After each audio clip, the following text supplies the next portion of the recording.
This is VOCM Open Line. Call 709-273-5211 or 1-888-590-8626. The views and opinions of this program are not necessarily those of this station. The biggest conversation in Newfoundland and Labrador starts now. The Thursday edition, Holy Thursday edition, for those of the Christian faith, of course. Brian Callahan hosting on an interim basis with Matt Barron in a similar state, producing the show behind the big pane of glass. And the numbers to call in the St. John's metro area, 1-709-273-5211, 1-888-590-VOCM. That is 8626. And, of course, reach us by email, and I'll get to it as soon as I can humanly possible do so. Open line at VOCM.com. And so if I had one word to sum up getting up and on the go this morning, that word would be crusty. A little more snow last night, then some freezing rain on top of that overnight. And so most drivers faced a good scraping workout this morning, while those on foot are having, let's just say, a precarious trek around today, we shall say. So the salt should be on massive deployment, hopefully. And yes, there are more weather statements coming for the weekend. Forget spring. Today feels like it could be any day in the depths of winter. So you want to talk about the weather, the challenges it poses? Let's do it. Quick check on sports. The Newfoundland Regiment taking a stranglehold, as they say, on their first round series with the Cape Breton Eagles, winning 5-1 last night. That's two pretty decisive wins on the road in Sydney, and they can wrap up that series with the win tomorrow night in Sydney. Games 6 and 7 would be back at Murray Brown Centre, and as much as, you know, we love to take in our game, let's wrap it up as soon as possible, save the horses, save your injuries, and rest up a little for the next round, because it's not going to get any easier. And the Jays, of course, having a tough time with the Colorado Rockies. Not the best of teams on paper, last year especially, and even prognosticators for this year. Lost 2-1 in extras last night. Follows a win the night before, but that shellacking on Monday night, 14-5, I think it was. Still early, getting their legs, getting their pitching, trying to work around how they're going to do their lineup. That's going to change. The lineup's going to change. The pitching stat, everything's going to change as they make adjustments going forward, especially this, and with the ABS balls and strike system. I don't know how much longer umpires are going to put up with that. You're embarrassed the hell out of them right on the spot, and they just move on. And, of course, the Herder Senior Hockey Finals resume tomorrow night on the West Coast at the Hodder in Deer Lake, with the Red Wings up 2-0 on the Blues of CBS. And, of course, I mentioned some shout-outs earlier in the week for our Newfoundland contingent up along in the NHL. Alex Newhook, of course. Dawson Mercer making the all-time list, consecutive games leader for the New Jersey Devils for that franchise. And not to be outdone and lost in all the conversation, a couple of messages yesterday and a couple of great stories on Ryan Green, getting lots of kudos and attention himself for the good work he's doing alongside phenom Connor Bedard in Chicago. All my Blackhawks fans out there looking at you if you have an assessment of Mr. Green's work so far this season. And at the World Men's Curling in Utah, let's see, Canada's Matt Dunstone has secured a playoff spot on a 2-win day yesterday. Wasn't exactly easy. The Switzerland game, he should have had it locked up, but ended up having to make an incredibly unbrushed draw to the button. His sweepers gave up on it even, but it just slid right in there, and he pulled that one out against previously unbeaten. Well, no, they weren't unbeaten. I think they had lost. But Switzerland, anyway, at the top of the table. And, of course, later in the evening last night, defeated Czechia rather, easily, I guess, for Czechia. Although, again, none of these teams are pushovers. So they're 8-2 now, Canada. 5 other playoff teams, of course, Sweden, Scotland, Italy, and the States, along with Switzerland. And also the others into the playoffs. A couple of more games today where they hope to lock up a bye. So they only have to play one game tomorrow before the medal round on the weekend. Okay, where to start? How about where no man has gone before? So I'm assuming, you had to watch it just for the spectacle of it, and for the first time in half a century. What affects humanity the most? So the Artemis 2 is on its way to the dark side of the moon. Cue the Pink Floyd. Farther than any humans have ever traveled before, let alone a Canadian. Shout out to Jeremy Hansen. Fascinating that the crew and others have trained in Labrador, that NASA uses that site in Labrador. It's been in the news before, the Mistaston Lake crater that was formed almost 35, or they estimate 35 million years ago, from an asteroid colliding with Earth, of course, and in that area of Labrador. So in short, it created similar conditions and rocks, very rare rocks, to the same as the lunar surface. So NASA and other agencies have been back and forth there and continue to go there for training around that crater, because it has created very similar conditions that once we actually land back on the moon, which could happen as early as 2-3 years from now. So a bit of a lesser-known fact. I mean, we've had stories about it before, but if there was ever a time to bring that up, now is the time. And I got to tell you, a trip to the moon is looking pretty good right now. I got to be honest. Anyway, that's another story. And speaking of Labrador, of course, big funding announcement yesterday, and this, of course, comes out of the 32 to 35 million. I'm pretty sure the number was originally 35 that Prime Minister Carney announced a couple of weeks ago, or just a week ago or so, actually. So this happened pretty quick on the heels of the big announcement for billions, $30+ billion for defense and other, just defense mainly, across the country, across the north parts of our country. And, of course, Five-Wing Goose Bay got a good chunk of that, $8 billion in federal funding. Now, the details, as we would say, and as Vince Glenn would say, are scanty, Mike Critch would say. Details are scanty, but of the $8 billion, there's only about $200 million that's been announced, and that's to refit or change the heating system for Five-Wing Goose Bay up there from a diesel system to electric boilers. Of course, that raises the question again: more electricity, more need for electricity in Labrador, especially if this is just 2 or 3% of the $8 billion, and we don't really know yet, other than the infrastructure for the runways and that sort of thing. I mean, you can imagine what the money would go into to upgrade Goose Bay for the plans they have there. And as we, shore up our defense of the north at the urging of some countries, including that south of the border. So it's a $187 million contract that's been let to a Canadian company to modernize and upgrade the heating facilities there. But that's just the first step. They also say, it's going to be about $24 million in the short term in electrical and mechanical upgrades at 9-Wing Gander. So those are two of the initial reports out of that $8 billion pot, I should say. So if you want to get into that, again, not a lot of detail coming from Minister Joanne Thompson. I also heard MP Phil Earle. If you're out there and you'd love to chime in, we'll give him a shout, of course, just to make sure he knows that we're on the radar here. Of course, I'm sure he does. But just to get a bit of a more in-depth thought about the long-term implications of this funding. Of course, if we'd been left out, we'd be all over it. But nope. Five-Wing Goose Bay could be returning. People have talked about the heyday of the 80s, when she was on bust, not just from low-level flying, but all the other there was a ton of activity ongoing at that base at one point. And, of course, going back to decades ago in 40s and 50s. And that's another story altogether. And let's see. We can get into the snow crab dispute, the hearing, of course. The hearing was supposed to... Well, we're supposed to have a decision, so we don't have a delay in this fishery again. I mean, we all remember the protests up on Confederation, and we were going to find a solution so we didn't have to wait until the actual time to set a price came, that we'd have a better formula in place and we'd avoid these delays. Not so. Again, the FFAW has repeatedly said they will not participate in the process. They don't believe it's fair. They don't believe they're getting a fair price for the snow crab yet. And again, as long as this infighting continues, we all pay the price. No pun intended. So, sure, I'll entertain a call from ASP, the Association of Seafood Producers, or the FFAW this morning to give us a little bit more of an insight as to where they see this going and if anyone can really afford a delay in the fishery, given the cost of living. And let's see. And we've also heard, of course, in the on your VOCM mornings this morning, heard Rhea Rollman there talking about the future of CHMR. But to me, look, I followed the meeting last night. There was a meeting by the board directors of Munsu to decide the fate, and there was a decision. But for the life of me, I've listened to 5 different versions of it, and it's still as clear as mud to me. They aren't going off the air. They are going off the air. There's some funding that can continue it on the air. June 1st is a date.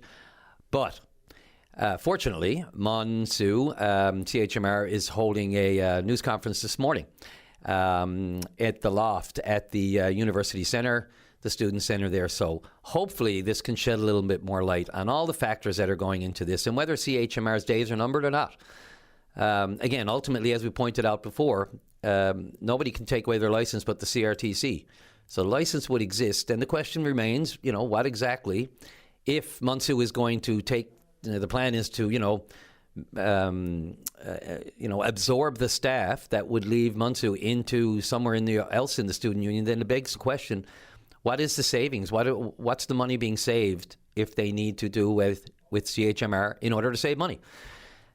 Anyway, as I mentioned, bit of clear as mud. We do have stories online and elsewhere, but I think hopefully that news around just before lunchtime will shed a little bit more light on the future of CHMR and whether or not it has one, indeed. And look, we can certainly get into the U.S. President Donald Trump's speech to the nation last night, to the world, really. There was a time we could largely ignore the political noise going on south of the border, roll our eyes and move on, but we do so today at our peril. We just have to listen, but it's the same old, same old. At this point, nothing the president says seems to matter because everything he says is contradicted or inconsistent with what the Iranians are saying and even the Israelis are saying and even his own Secretary of State and even his own Secretary of War is saying. The conflicting messages are just mind-bending. And so, more bluster, Operation Epic Fury. That's a good one. Apparently they've won. We've won, he says. We're close to finishing in another 3 weeks. And now there's an about face, one of the key pillars, if you will, to steal a newly and most recently coined phrase, Tony Wakem, with the pillars that we've all faced. One of the pillars of the intentions of going to war in Iran was the uranium. That apparently is buried deep beneath the surface, and that was the mission. Apparently, that was one of the goals, the key goals of the mission. Of course, it was supposed to be all about Iran's nuclear ambitions, and the apparent immediate threat, apparently, at the time, while others said they were still 10 years away from being able to actually launch a nuclear weapon at anyone. But in any event, that was the initial thought. The uranium, that enriched uranium buried into the ground, was supposed to be the reason, and then that they put boots on the ground and we're going to go in and get it and all the rest. Now, Mr. Trump says it's not necessary. It's not a concern. They can keep an eye on it from satellites. Well, it begs the question. If they could keep an eye on it with satellites before, what was the point? I'm open to it. Meanwhile, of course, NATO, which he alienated after the whole threat to take Greenland by force, they're meeting separately today, the NATO nations. Can't do that today. They're meeting separately to refocus and on reopening the Strait of Hormuz, whatever they have to do. Whether that was by Trump's urging and saying that they should get off their you-know-whats. Well, if we knew what you were up to in the first place, that might have helped. But in any event, it's important to get that open because we do know, and Iran is known forever, which is why they did it, that this would be the lever. This would be the most pressure point, the biggest pressure point on the rest of the world to get this war solved and ended. Because it affects all aspects of cost of living, and by the way, don't look now, but the Strait of Hormuz is one thing. The Red Sea and a blockage of that strait to exit that waterway could be next. As the Houthi rebels to the south in Yemen, they start firing and have started firing ballistic missiles at Israel. So that's the next option, if you will, that Iran's proxies could unleash at any time. And then there's another key waterway, that could be blocked up. So, and in the midst of it all, the holiest week on the calendar, Passover, Good Friday, Easter Sunday. Yeah, and security is an issue all around the world, of course, as this happens. Anyway, something closer to home, and I got a note from a friend of mine. Yes, and again, there's so much on the go, and I get messages in real time that I will shift to a topic from time to time. These animal cruelty cases.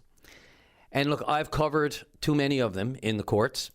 And of course, they don't really fall into the same category as some of the abuse cases involving human beings that I'm covering as well. But they all have their own level of absolute brutality, depravity. I don't need to explain to people who've been affected by this, how anyone can inflict cruelty and just violence on any helpless animal. I've had animals my entire life. These are difficult cases. The most recent one involving Bishop's Cove, Shore Road, the family German Shepherd. And again, RCMP are investigating this case.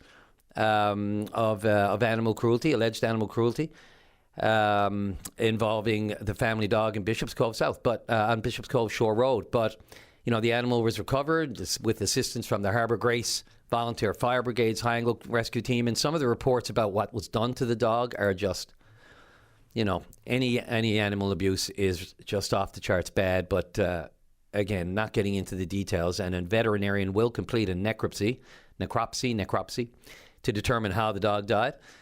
Axel, described as a sweet boy, by the owners and the families, by the family, but allegedly killed by, and these are, unconfirmed reports, I should say, but just to get into it, they seem to know who did this, killed by 2 family members and a friend.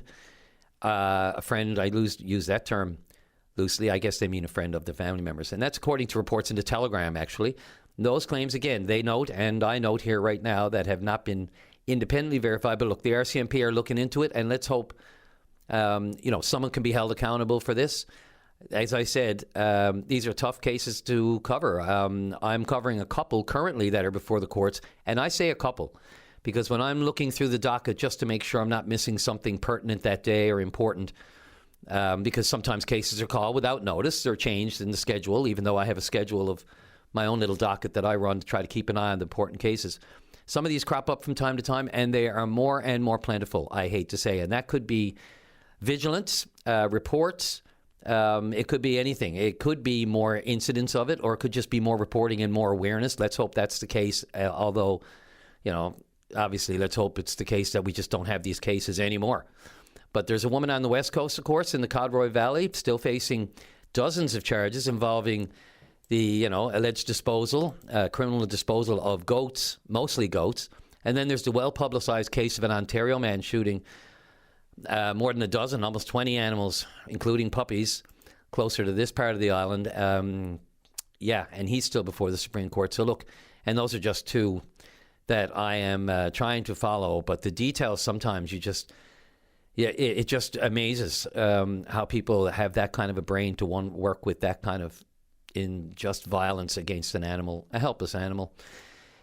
Yeah, those are tough cases. If you want to weigh in on those, especially, of course, we need to keep them on the front burner. So again, as we do have vigilance in those cases, because people know these people, and that's all there is to do that.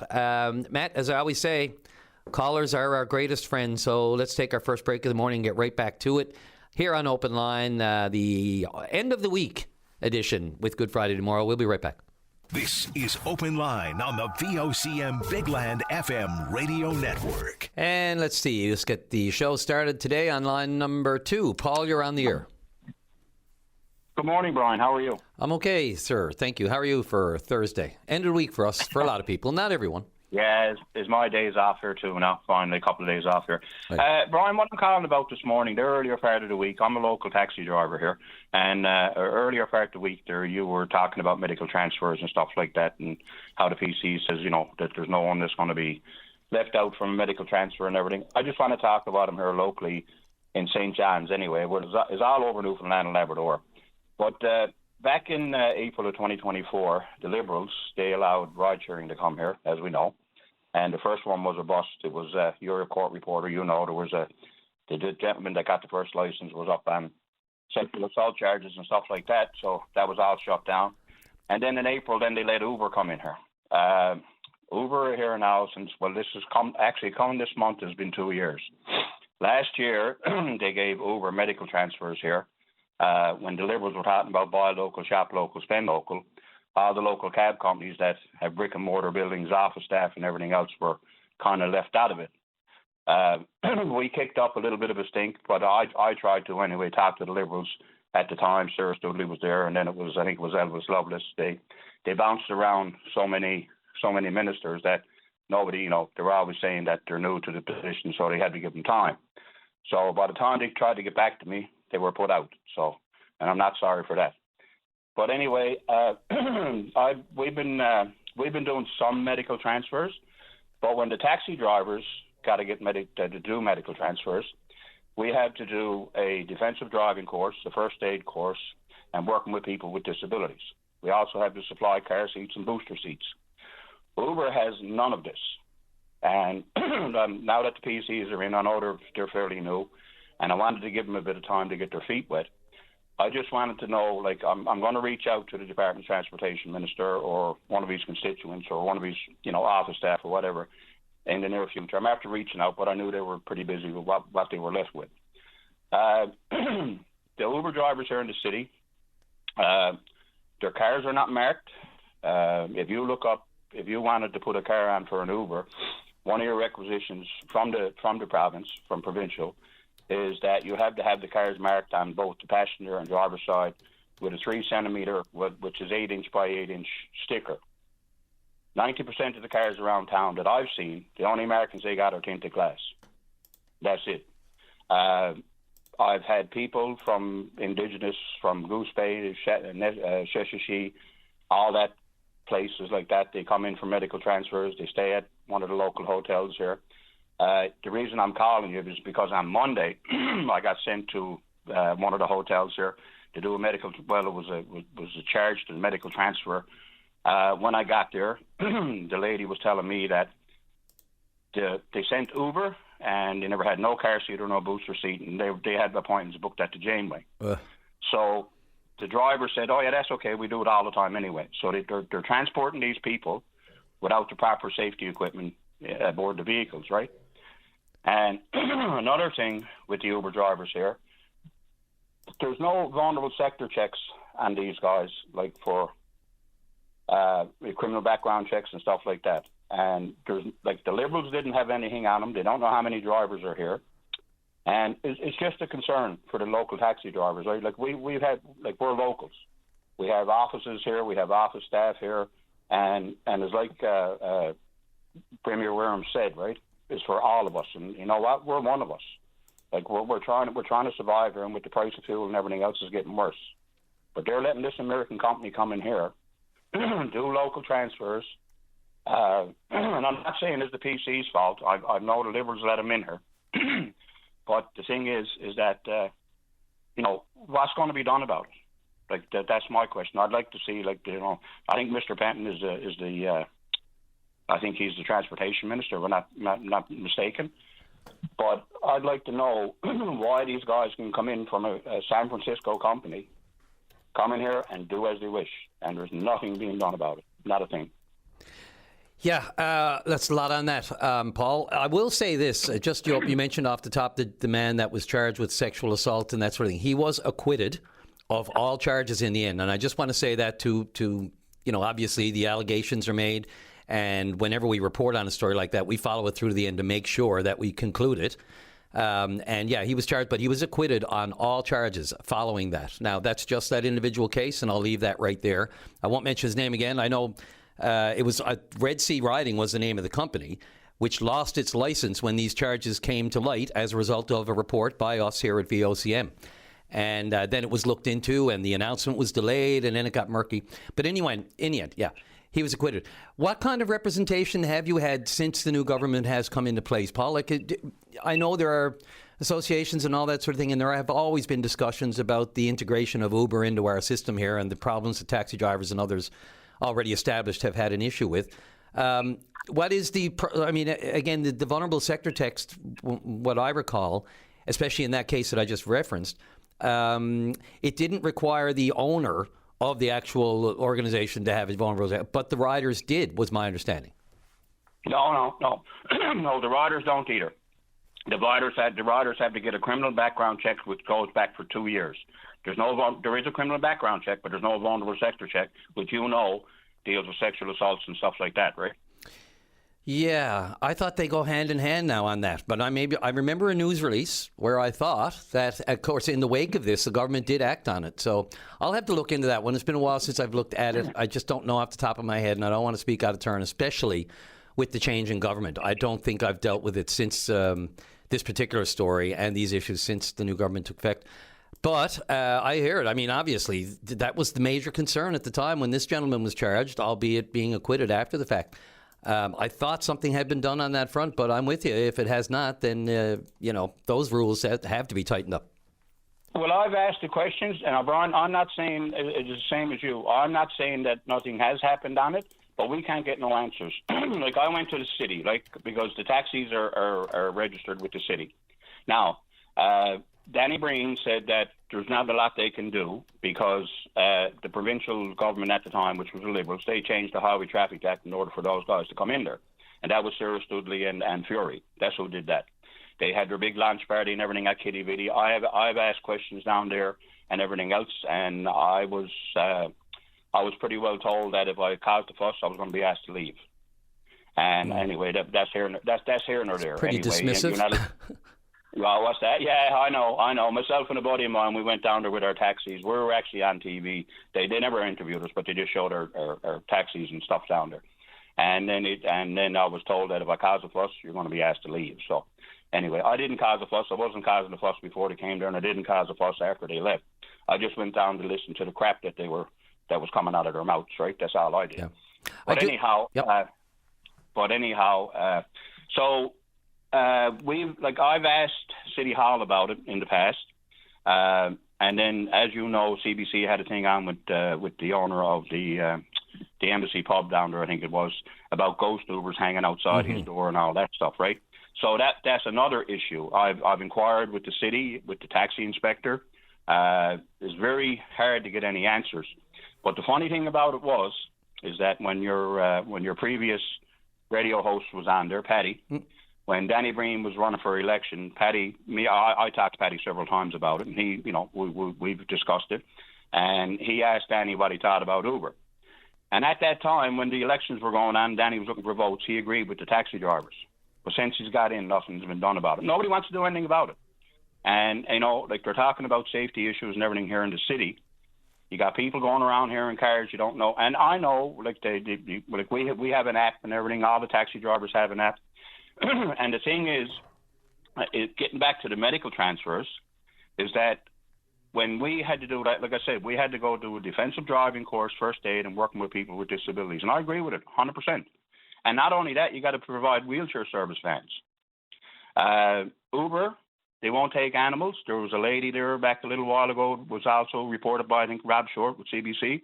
She was at the airport from Goose Bay with a dog, a service dog. Uber went there, wouldn't take her. Citywide taxi, Mr. Gulliver, sent a car there and drove her for free. Right? So, it's crazy, right? And nobody wants to do anything about it. Yeah. I'm scratching my head, right? There's almost splinters coming out of it. I got to rub that hard trying to figure it out, Paul, I do remember, and these are friends of mine over at the Independent. They had done a report, and I can't remember how long ago it was, but they did a report, and there was admitted inconsistencies for the records check process, for taxi drivers and Uber. And that was in 2023. And for the life of me, I did a couple of stories between now and then. I mean, in 2024, a year later, there were discussions about it. But again, trying to remember exactly where it was left. It's a good question. And if you can't get an answer, or someone on behalf of taxi drivers can't get an answer, well, then this is the forum to apply that pressure, and that's what we'll need. We'll need some kind of clarity on where exactly that stands now. If they don't align and they're not consistent with the taxi driver situation at this point, then that's long overdue. No question. Yeah, no, 100%. And not only that, Brian, it's hard enough here as it is. I listen to your show and everything else like that. And when I'm in the taxi working, I'm listening to the show and everything else. And you can hear it from the people. And I hear it right direct, people sitting in the front seat, back seat of my car, how hard and difficult it is to try to make a living. And now that the price of gas is up over $2 a litre for the taxi drivers, is even worse again. But, to bring a company here, when you're on TV, like I said, especially the Liberals, now I'm no political party as such, right? Right. But the Liberals, right in the middle of it, they were over at the urban market. They were all over local places. They were at the farmers market, support local, buy local, spend local. And right in the middle of it, they brings in a company from San Francisco to take over the transportation. What do they do? I don't know. Do they think Newfoundlanders are that dumb or what?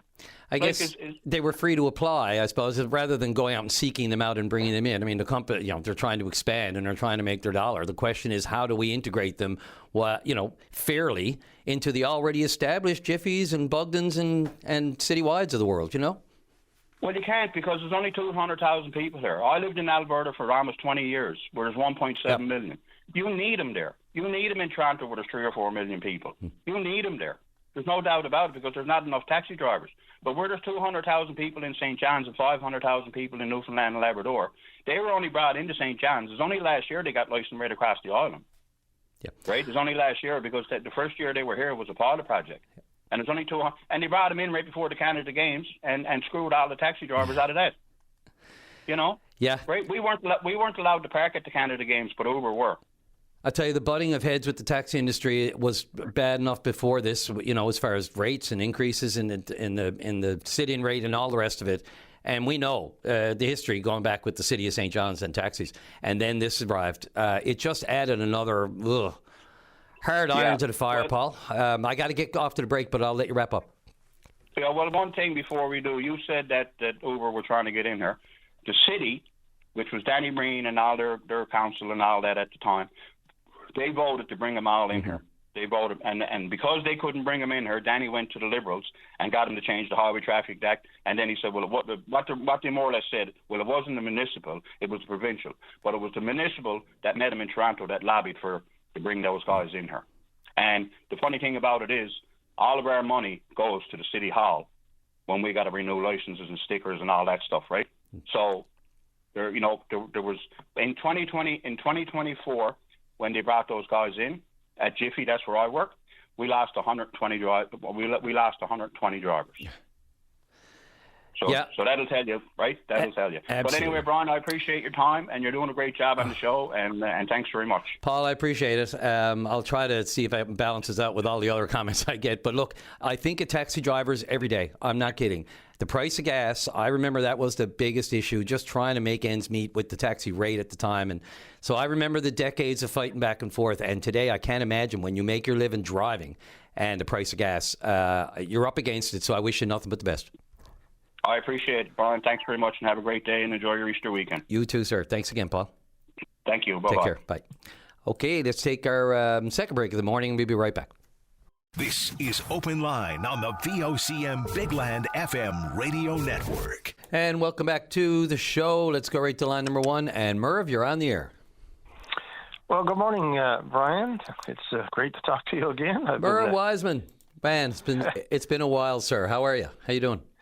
Well, very well, thank you. Under the circumstances, of course, you would know that I was in Toronto for just about a year, actually, for a lung transplant. And to this point, things have been very successful. And back in the province, and I guess still in the recovery mode, and trying to get back into the run of things. And I'd like to, speak to transplant issues a little bit in the future. But this morning, I wanted to speak to the issue around Goose Bay and the allocation, the great news that we heard yesterday on the $8 billion. Yes, something that, you would certainly be intimately familiar with in your background, and we can get into all of that. But, wow, it's great to hear from you, and it's great to hear you sounding, I think we spoke around this time last year, and even then you were certainly huffing and puffing, short of breath, and we were talking about your... So that's great news, Merv. I'm really very happy to hear that. Yes, well, thank you for that, and you are correct, and most people will note the fact that I do have a little bit of punch now back in my voice and gaining strength all the time. So a lot of gratitude for all that. Can't forget the gratitude, but with regard to the $8 billion, I just feel compelled to call in. It's the first time I've been back on your show, I think, since the last time that I talked to you last year, I guess there's a lot of dots to connect with regard to that $8 billion. Let's not forget that it's primarily aimed at an upgrade for the NORAD defense system, and by de facto, sovereignty and all the things that come with that.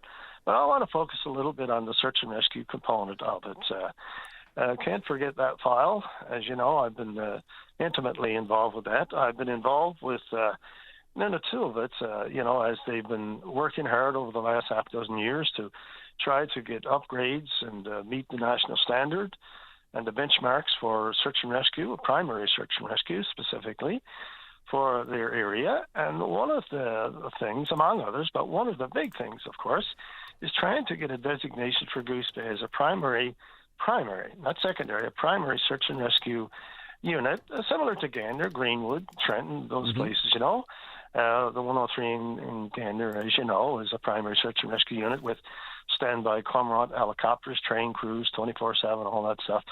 But one of the big pushes on that front, of course, is to move, not necessarily move things from Gander or other places, but to head to the 5-wing in Goose Bay to make it a primary search and rescue unit to serve Labrador and, of course, all the Arctic, because we know that Goose Bay in this case is clearly a gateway to all of the North, the Arctic, and so on.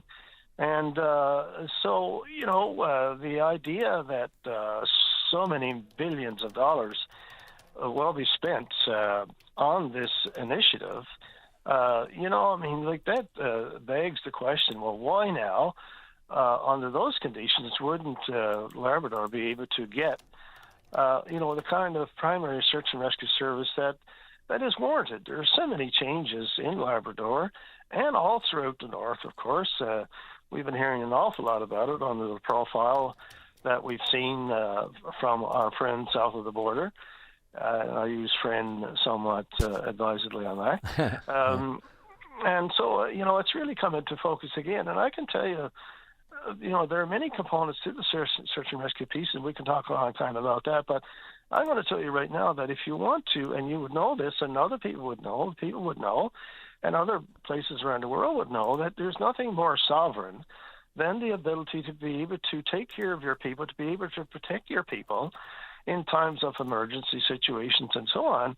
And that is clearly, an issue that's at play with regard to search and rescue and what it means. But Brian, what an opportunity now, and I think we're not hearing the language that we need to hear around this great initiative as it relates to search and rescue, and we need to ramp up that language because it should be a priority. We hear about jobs and opportunity, wonderful stuff, and we know there will be upgrades, to the runways and to infrastructure around that, and of course all the artificial intelligence that would apply now to NORAD and all the things that we need for security. We hear all that, but we're not hearing the language of search and rescue and how it relates to the area that I'm talking about. Well, certainly not yet. And I mean, there were many questions yesterday for the minister and for others, and even, the MP, Phil Burrell up there. Nobody can really point to anything beyond, say, the 187 that they got for the, the new heating system, electric boilers that they're going to do to replace the diesel. I mean, we've heard generally of the infrastructure work for the runways, and beyond that, I haven't heard specifics. Have you? Do you have access to more information than that at this point? No, not. And is that the really. problem? Yeah. Well, not really, Brian. And yes, it is a problem. And I know that we will hear more details as time goes on. I don't want to get too over anxious, but excuse me, but we have to be anxious at this point in time. But I do know and I've been engaged professionally, full disclosure, with Nunavut Community Council and trying to achieve some of their objectives in primary search and rescue on the maritime front as well as the air front. But I do know over the last half dozen years that we've gone to the end of the earth to try to get some inroads into how this can happen from a logistics standpoint and from a security standpoint. And, but really, other than being given some levels of lip service, if I could use that language, there haven't been any real commitment. And I don't want to talk about or talk for Nunavut and President Todd Russell at this point. He's quite capable of speaking for himself, and I got a feeling he will be speaking to this issue. I hope so anyway. And I do know Jeanette Russell, who I'm sure you're familiar with, most of the public's familiar with, and all the advocacy that she's been doing on a lot of fronts, going to Ottawa and spending time advocating verbally across the media and so on. I've not got the assurances at this point in time, unless something comes very, very soon. They haven't got the assurances that that 5-wing Goose Bay will get the designation that's absolutely needed. We know from a secondary standpoint that there's obviously assets, and there will be even more assets that can be engaged with regard to secondary search and rescue. But a huge difference between primary and secondary. We know, just going back to the Burton Winters took the words right out of my mouth. That when we tried to get the secondary Griffin helicopters, the three that was designated to 5-wing Goose Bay at the time on a secondary basis, was on the floor for maintenance, and under those conditions, in secondary search and rescue conditions, as opposed to primary, they're not required to place any helicopter or any other kind of aircraft that goes out of service. So many different things to say about this and the need for the search and rescue piece, and the details around trying to achieve that is still really elusive, quite frankly.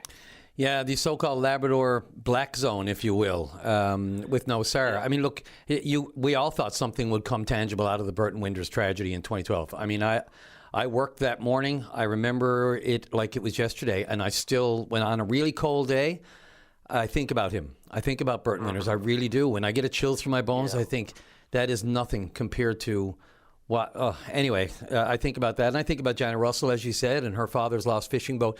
Those two incidents have still not pushed the arrow. And so, $8 billion, I'm with you. If there's not something allotted and some recognition of the need, especially as the projects and the focus on Labrador continues, whether it's the hopes for critical mineral mining, whether it's the expansion of, the Lab West mining operations, whether, it's any of IOC or whatever, and up north, and then there's Voisey's, and of course Gull and Churchill and all these other issues.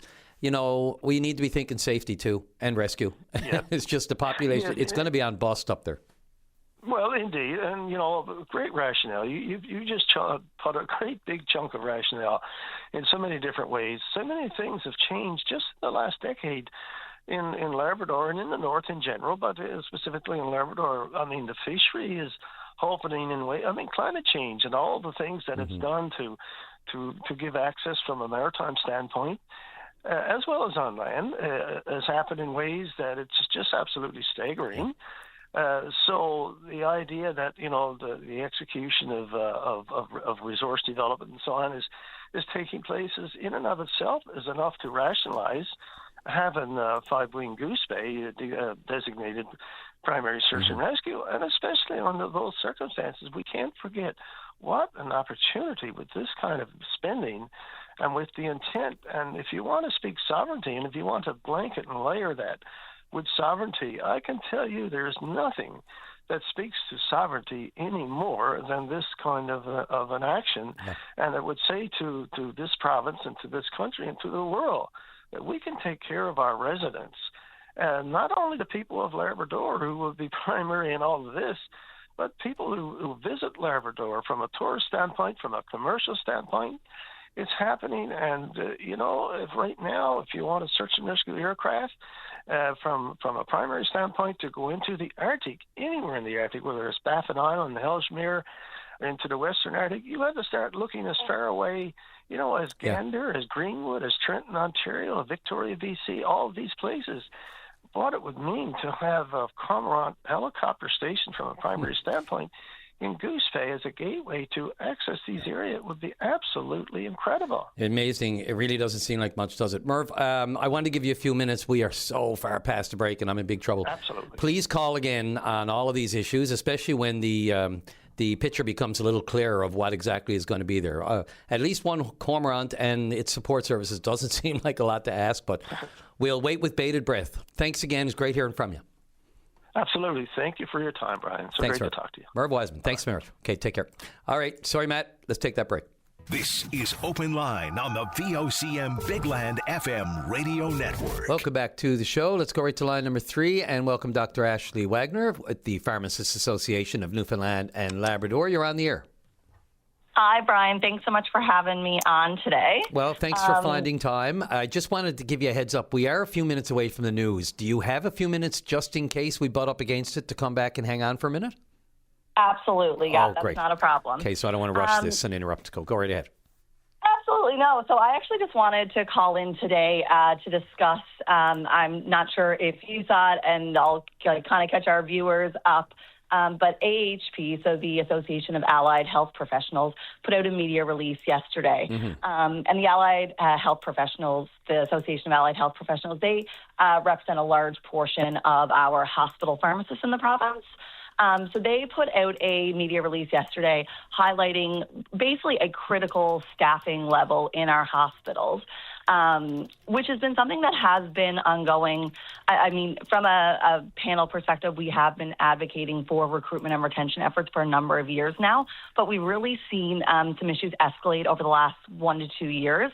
And with everything, happening, staffing levels continuing to worsen, and then coming up against the implementation of the new core care system, we're seeing really kind of a critical situation where we're kind of reaching our breaking point in our hospital pharmacies. Can you relate to some of the concerns expressed by doctors with the core care rollout and the training and the actually it takes people out of the system while they are training? That's just one thing that jumps to mind. Yeah, I mean, I obviously can't speak too much to the physician side. I know there's obviously been a lot of issues across the board, and obviously some issues are always going to arise when you're implementing a new thing. So some of these things are obviously to be expected.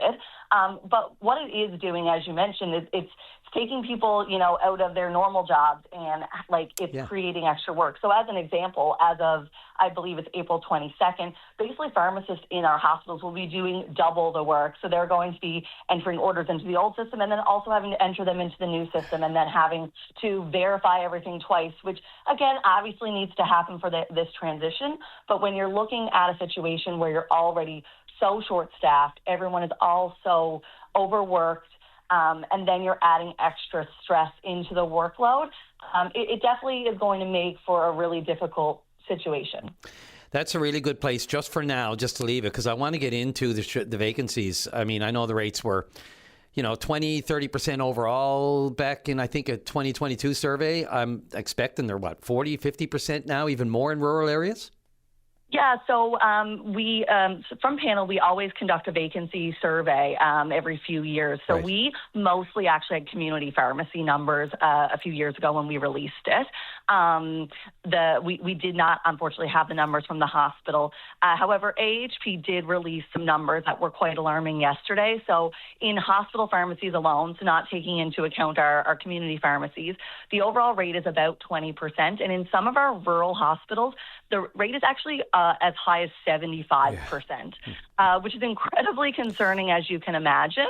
There's a lot of work to be done, and something like that can't be fixed overnight.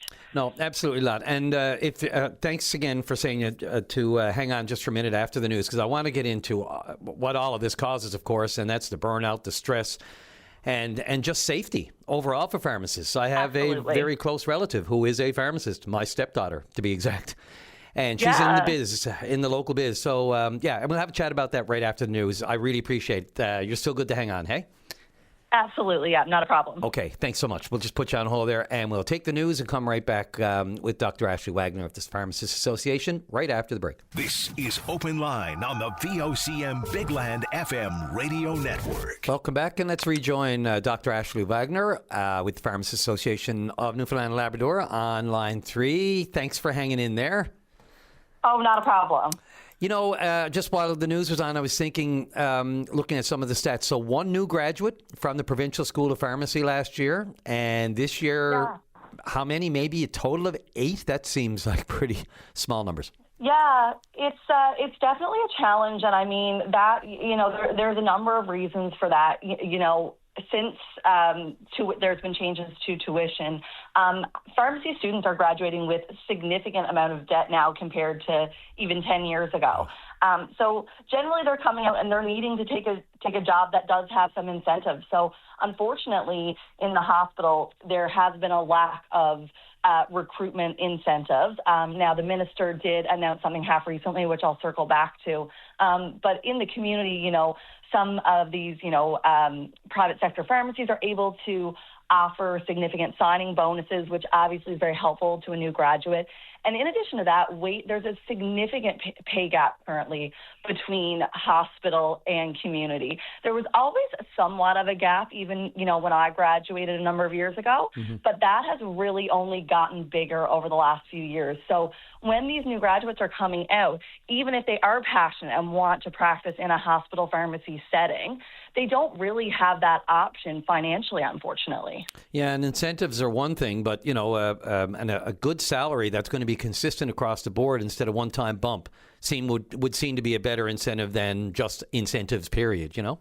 Absolutely. And, that kind of brings me back to Minister Evans, release that they are going to be offering some bonuses as a recruitment strategy for the hospital. And listen, we're always so incredibly happy to see any effort put into recruitment and retention of pharmacists in our province.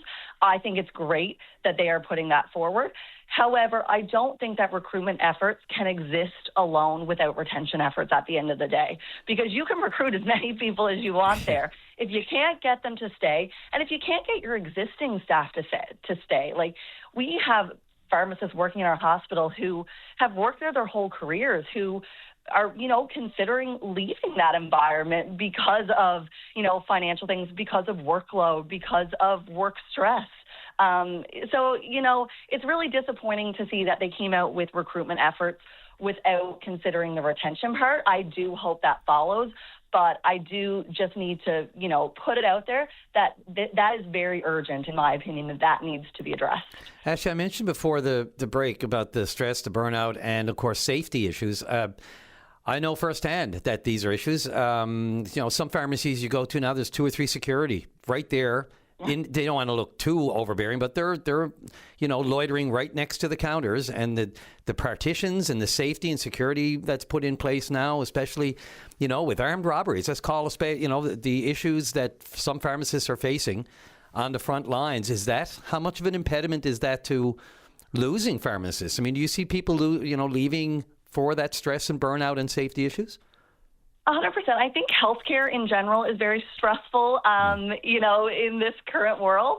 I think we see it across all professions, and pharmacy obviously is part of that. We have, panel, we have been advocating for years now with government on about pharmacist shortages, and that obviously, we're kind of talking today about the hospital situation. That is across the board. We see it in our community pharmacies as well. It's everywhere. And again, I think it's in every profession. You're seeing much higher rates of burnout. There's more that pharmacists can do, which is fantastic. And it often, when they are able to do that, it does lead to job satisfaction. But when you don't have enough staff around you to support that, it is really difficult to do your job and to get satisfaction in that, unfortunately. And what we're seeing in the hospital right now, with the fact that you have these significant shortages, is, basically the workload is having to go somewhere. The work still needs to be done. It doesn't just disappear. There's still these people in the hospital. The hospital's often in overcapacity. Every single prescription or every single medication order that is written in a hospital is seen and verified by a pharmacist, which you can imagine is an astronomical amount of work that's done in the run of a day. So with staffing shortages, we're not seeing less work. You're just having less people do that level of work.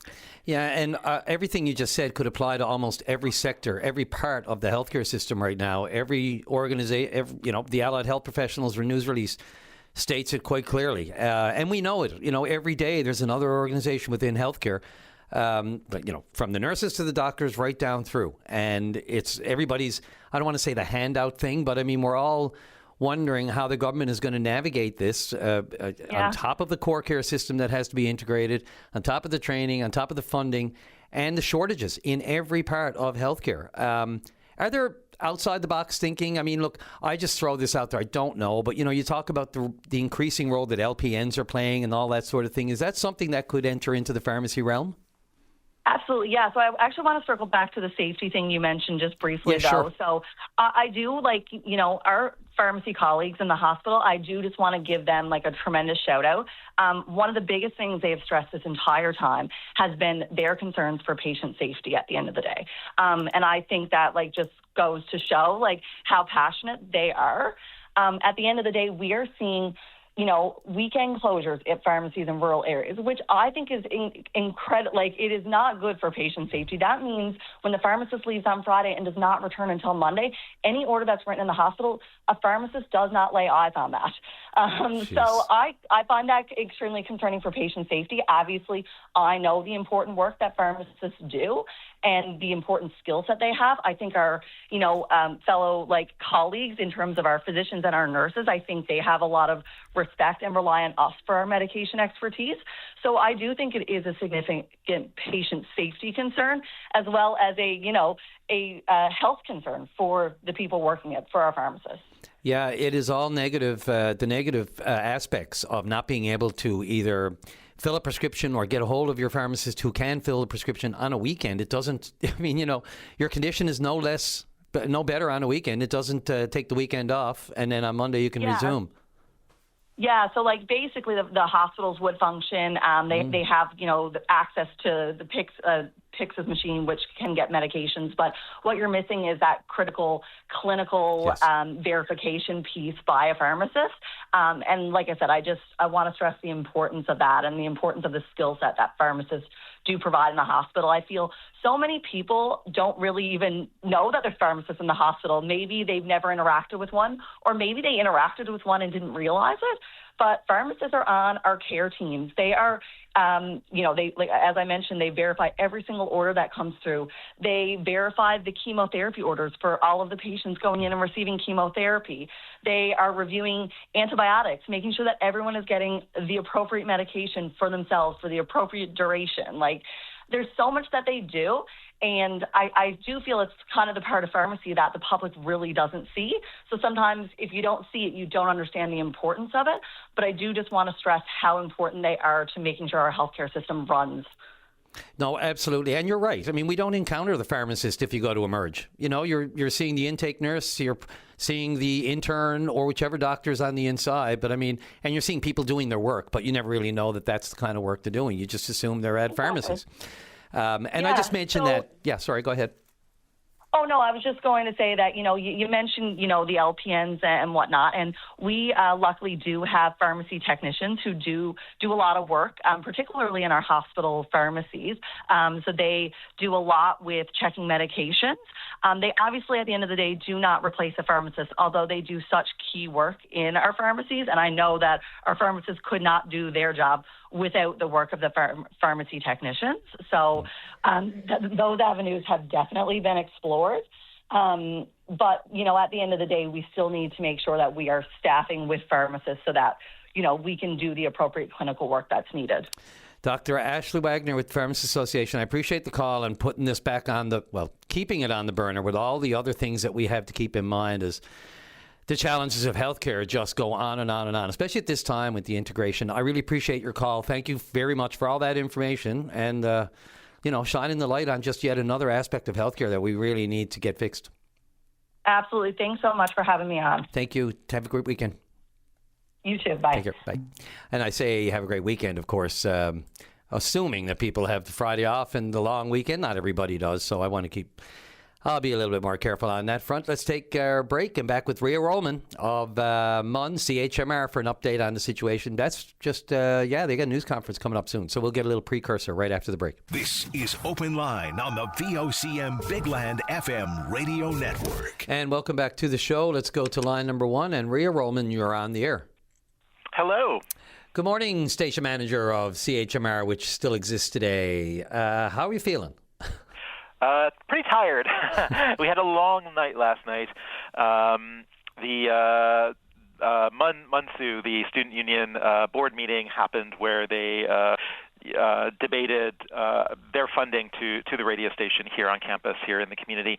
And, I think it was about a week and a half ago I was last here talking with you. Mm-hmm. That's about the amount of time kind of notice we had that they were looking to cut their funding to CHMR, the MUNSU was. And I got to say, in that time, just a week and a half, there was such an incredible outpouring of campus and community support. It really blew us all away. Literally, I think there was over 300 letters that were written into MUNSU. Folks were recording videos just on their own, on social media. We had local organizations speak up, the Status of Women Council, Federation of Labor, Anti-Racist Coalition, Newfoundland and Labrador. It was incredible, all the groups that spoke out. And musicians, we had, Joel Plaskett sent in a video message, Chris Andrews, Irish Descendants, Amelia Curran, so many others. So this was absolutely incredible. And students were, student societies and clubs on campus were passing statements of support. I have literally never seen a mobilization like this among students and among community members in years to protect a public community space that they really cared about. So last night, it came down to the meeting last night that Munsu held. Over 130 people showed up to that meeting. I have never seen that in the history of Munsu. And so they agreed to let some of those folks who showed up speak at that meeting. And we heard, so many of them speak about how important this campus, this community radio station is to students and to the wider community. Beautiful statements, that folks made about how important public community radio is to them and local broadcasting is to them. And they actually cut off the speakers list. There were still students who wanted to speak, and they cut off the speakers list. And then the Munsu board went in camera. They went and did a private closed-door meeting where they ultimately voted to defund, get rid of their funding contribution to the radio station. Right. So it is a massive, as has been described as a massive budget cut. Can you just give me, I don't know where to start with this. I want to try to keep it as simple as possible. And I know you have a news conference, I think, scheduled for just over an hour from now, I think, at MUN in the Student Center. So there will be plenty of opportunities for reporters to get in a little deeper. But, I heard two things this morning. I heard, money's gone, the funding's over, and the operations will cease on June 1st. And then I heard you say we're not going anywhere. That requires money. With that big funding cut, if you want to keep going, and we know that they can't take away your broadcast license because that's a federally regulated, so you have your studio, you have your license, and you still have volunteers and a lot of support that came out of the woodwork for this particular incident, of the threat of losing CHMR. Are you hoping to harness that and somehow reassess how you fund it and to keep it going? Absolutely, and just to kind of clarify, the press conference is happening this morning. That's actually Munsu that's having that. It's not the radio station. So Munsu is having a press conference where they're going to talk about what happened last night. So this is a massive funding cut. Is basically what this is. From what to what, Rhea? So 200,000 down to 50. Is that correct? Well, I mean, Munsu has thrown around a lot of numbers, so it's kind of unclear exactly how much they've been contributing. It's between $100,000 and $200,000. It's about 60 to 70% of our budget. So we still have, there is a media levy that students pay here on campus. So we will retain that as well as fundraising and advertising revenue, which as a not-for-profit station is relatively low. We'll be looking to kind of increase that, of course. So we do still have, I don't want to, this is a devastating cut. There will be job losses. There will be, some serious restructuring that's going to happen. But like you said, we have our broadcast license. We have a certain amount of funding still. We have our studios, and we have an incredible team of volunteers. It was really beautiful hearing them speak last night. A lot of these students and community members, I remember them coming into the studio to first volunteer, and they were shy and uncertain, and now seeing them, a couple of years later, and just what confident public speakers and broadcasters they are, it's incredible. And all this spotlight that's been shown over the last week and a half, our volunteer, our list of folks who want to volunteer and do training is through the roof. So, it's really brought a lot of publicity to the importance of this service, and we're really grateful to the community for that. And so, we're determined to find a way to keep it working, and stay on air, and continue providing this support, this service to the campus and the community. Yeah, unfortunately, it's these near abolishment processes that get that resurgence and reminder of the importance that CHMR plays. They've talked about the lack of listenership and the changing landscape and that sort of thing. I'm just wondering, though, since the studio and all that, is there any risk at all to your space that you have over there at MUN? Well, they have said that they don't intend to kind of fight over that. I think I heard an interview on CBC the other day where they acknowledged they were not going to fight over that, and I think they said that last night again. So we're not we're hoping they're honest about that. We're not anticipating a fight over the space. But certainly the funding cut itself is going to be devastating. But, we do have the space. We do have the incredible volunteer team, the community support. So we're going to definitely try and make that work and keep doing what we do. Yeah, and you mentioned the people that have gone through and cut their teeth over at CHMR. Our own Richard Duggan here, 5 years of good hard work over there, and now he's the news director in our newsroom here at VOCM. So, yep.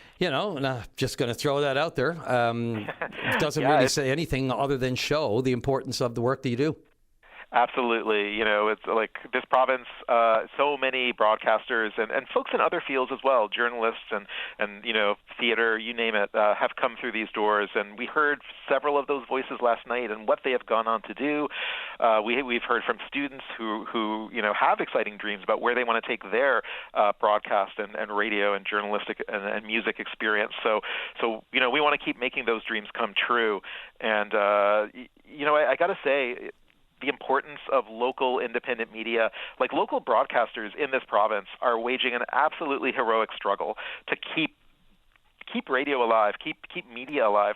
The media landscape is changing, but broadcasters are changing with it. We're all producing podcasts, we're all producing all kinds of additional digital content and social media content, but we're up against, AI, these big social media algorithm platforms coming from the States and the mainland. So it is incredibly difficult and challenging to keep local media voices alive in that landscape. But local broadcasters are waging an absolutely heroic struggle to do that, whether it's, the Independent, VOCM, OzFM, you name it. It's really beautiful seeing how courageously and determinedly local broadcasters are trying to keep those local voices on the air and keep local conversations going. So, we're determined to help in that process in any way that we can. Yeah, I think still radio appears to be just as important as it was when it was invented, if you ask me, and we saw that through Snowmageddon. Rhea, next steps right now. So where from here? Well, I was up till 2:30 last night responding to offers of support. It's incredible. I didn't get through them all. My inbox is full of folks, both individuals and local organizations, who have offered support, which is really moving, and other local broadcasters who have offered support. So, we're going to take a few days. I'm going to, We've had some initial discussions with our board of directors around the next steps forward. We're going to kind of connect with all those folks who have offered support of different kinds, whether it's fundraising support or in-kind, equipment support, you name it. We're going to follow up on that, and be, we're going to figure out and come out with a plan in the coming days over how we're going to make this service work and continue offering, this community space to Newfoundland and Labrador. Yep, there's big strength in numbers and support, and you've gotten that through this process, if nothing else. Hey, absolutely. It's really moving to see that people still care for a local public institution like this. So we're gonna, we're gonna be there for the community as well. Yeah. So we'll thank Munsu for that. All right, Rhea. Look, good luck with it all. Anything changes, we're right here. But we'll watch the progress, and hopefully it's onward and upward for CHMR. Thanks again for the call and the update. Thanks so much. We appreciate it. Good luck. Take care. Bye. All right, let's take our next break there, Matt, and come back with Charlie talking about happiness. Let's talk about a bit of happiness right after the break. This is Open Line on the VOCM Big Land FM radio network. And welcome back to the show. Let's go to line number 2. And Charlie, you're on the air. Good morning, Brian. Morning, sir. Beautiful morning out there. It is beautiful. I can see the sky. The blue, it's all blue, and I can see it. And I can see across the street. So it's a lot better than yesterday. Well, you're going to be jealous because I can go out there, right? I got another hour and a half, and then I'm going to breathe it in. I tell you, there's nothing better for the lungs, but I tell you, that cool, crisp air, I can't get enough. I was wondering, you and Linda have been filling in. No word on when the selection will be made for the new host, is it? I tell you, you'll know when I do. I swear. Machinations are ongoing. I don't ask questions. I just come in and do what they tell me. Well, you and Linda have proven that you can handle the job, so best of luck anyway. Kind of you to say, Charlie. There's differing opinions on that. Some people express them a little angrier than others. I don't get that, but there you go. People you are don't pay any attention to those. They've got their own issues to deal with. They're just using the format to get that out. But anyway, absolutely. You had a guy on talking about happiness and what was wrong with government and the system and everything. Mm-hmm. I'd like to make a couple of suggestions to the gentleman, anybody else out there who feels the same. The floor is yours. We've got two options. You can vote in a new government, a new type of government, rather than the same two that serve us all the time. If you don't like them, I noticed Avi Lewis, the new NDP guy. He wants to look at groceries publicly owned, and he'd like to look at other stuff publicly owned. The happiest people, according to surveys, are those in socialist countries in Scandinavia, and they've got the system that Avi Lewis is talking about. But he'd like to have a wealth tax too, which is sorely needed to even things up. But anyway, I won't go into his policies. They're online. You can read them. So I'd just like to say, if people in Canada want to change, maybe we got to look at this capitalist system that we have and move more toward the Scandinavian system. And on a personal note, I think the choices we make each day have a lot to do with our happiness. If we're sitting around the house, I'm not suggesting the gentleman is doing that. If we're sitting around the house watching game shows, TV all day, or drugs and drinking, or whatever, or eating, which I like to do, if that's our main source of entertainment, which it is for many, as near as I can tell, there's lots of things out there. We've got hidden talents. Find out how to play a musical instrument you've always wanted to play. Go gardening. Gardening is the happiest thing that anybody could ever do. Do a craft. Build a model boat. Go for a walk. Do something. Just get out the damn house. And I think that would change many people's happiness quotient. I don't know if you want to comment on that or not. Yeah, I would suggest all of that primarily to get away from social media, because this report that you're referring to, the World Happiness Report, cited heavy social media as contributing to the decline in countries who have had higher rankings in the happiness scale, for lack of a better term. That's what they call it. I guess satisfaction with life and being able to just, carry on as if we were normal. But social media, it's targeted. And when you look at some of the countries, and of course the questions are being asked here now in Canada of the Prime Minister and different provinces, they're looking at emulating places like Australia, trying to ban social media and other Facebook and other things for kids, under certain ages. It's the difficulty is, policing it and getting a full commitment from these big companies. We know that they just, were slammed with the lawsuit in the United States, Meta and Facebook and YouTube, over the effects, on children and the long-lasting negative, bad, outcomes for many teens that lawsuit centered around. I won't go on, Charlie, but that when you ask, my opinion on that, and thank God you asked, because I'm not allowed to interrupt. But you, as a reporter, that's all I was trained to do. So sometimes I have to butt in when I hear anyone say something that could require some clarification. But in any event, well, I'm glad say. you included social media. I meant to put that in there on my list. There's a book out called Careless People, shows how that Facebook crowd operate. And it's strictly for they don't care who they hook or anything. So get your head out of that too. I agree with that. But anyway, I want to say you did a fine job in summarizing the Iran thing this morning, talking about the nuclear thing. This is he set the Middle East on fire, and I don't see how this is going to end good. The uranium is still over there. He said, as you said this morning, we'll check that from satellite. Well, they could have done that. And the oil thing, and you've got a hardline regime. He says he's changed the regime. He hasn't changed anything. He says it's just a different person. So we have a mess awaiting us there. And I was disappointed in Bill Maher and Joe Scarborough. They came on talking as if we never had an agreement with Iran, which President Obama did, and that was supposed to be monitored by the United Nations. Trump came in and tore that up. I'd like to remind them of that. So when they say no president has acted on this before and Trump has done that, Trump has done nothing to change this except make it a million times worse. So I don't know, but some of those hosts, some of those programs, they got short memories or what. But negotiation is the only way. We had sanctions on them. They were suffering economically. I think they were going to come to the table. And the other point is, when you enrich uranium, they were up to 60%, so-called. You've got to go much higher, and then you've got to build a delivery system, warheads and so on, that takes months and months and months. So they weren't even close. So for him to say it was going to happen in a couple of weeks, and Bill Maher suggested that too, I could have went through the TV after him, but because I like him mostly. But anyway, good job you did on that this morning.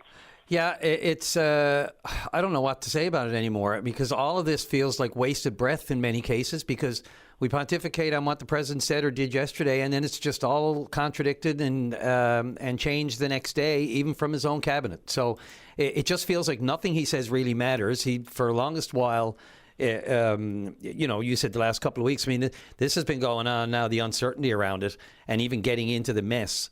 There just doesn't seem to be a military way out, short of all the threats he's made. I mean, we've got to get to a diplomatic point here.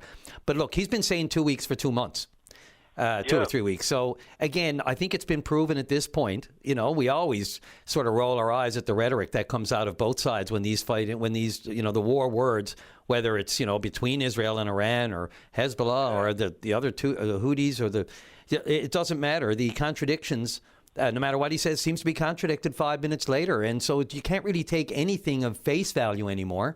We just have to wonder what's going on behind the scenes. And the uncertainty is beyond palpable, Charlie. Well, they say he's playing this three-dimensional chess and keeping his opponent off balance and so on. It's been proven over and over again. The guy can't remember one day from the next what he's saying. It's got nothing to do with higher level chess. It's got to do with whoever speaks to him last or whatever he thought he wakes with in the morning, and the next day he forgets what he said the day before.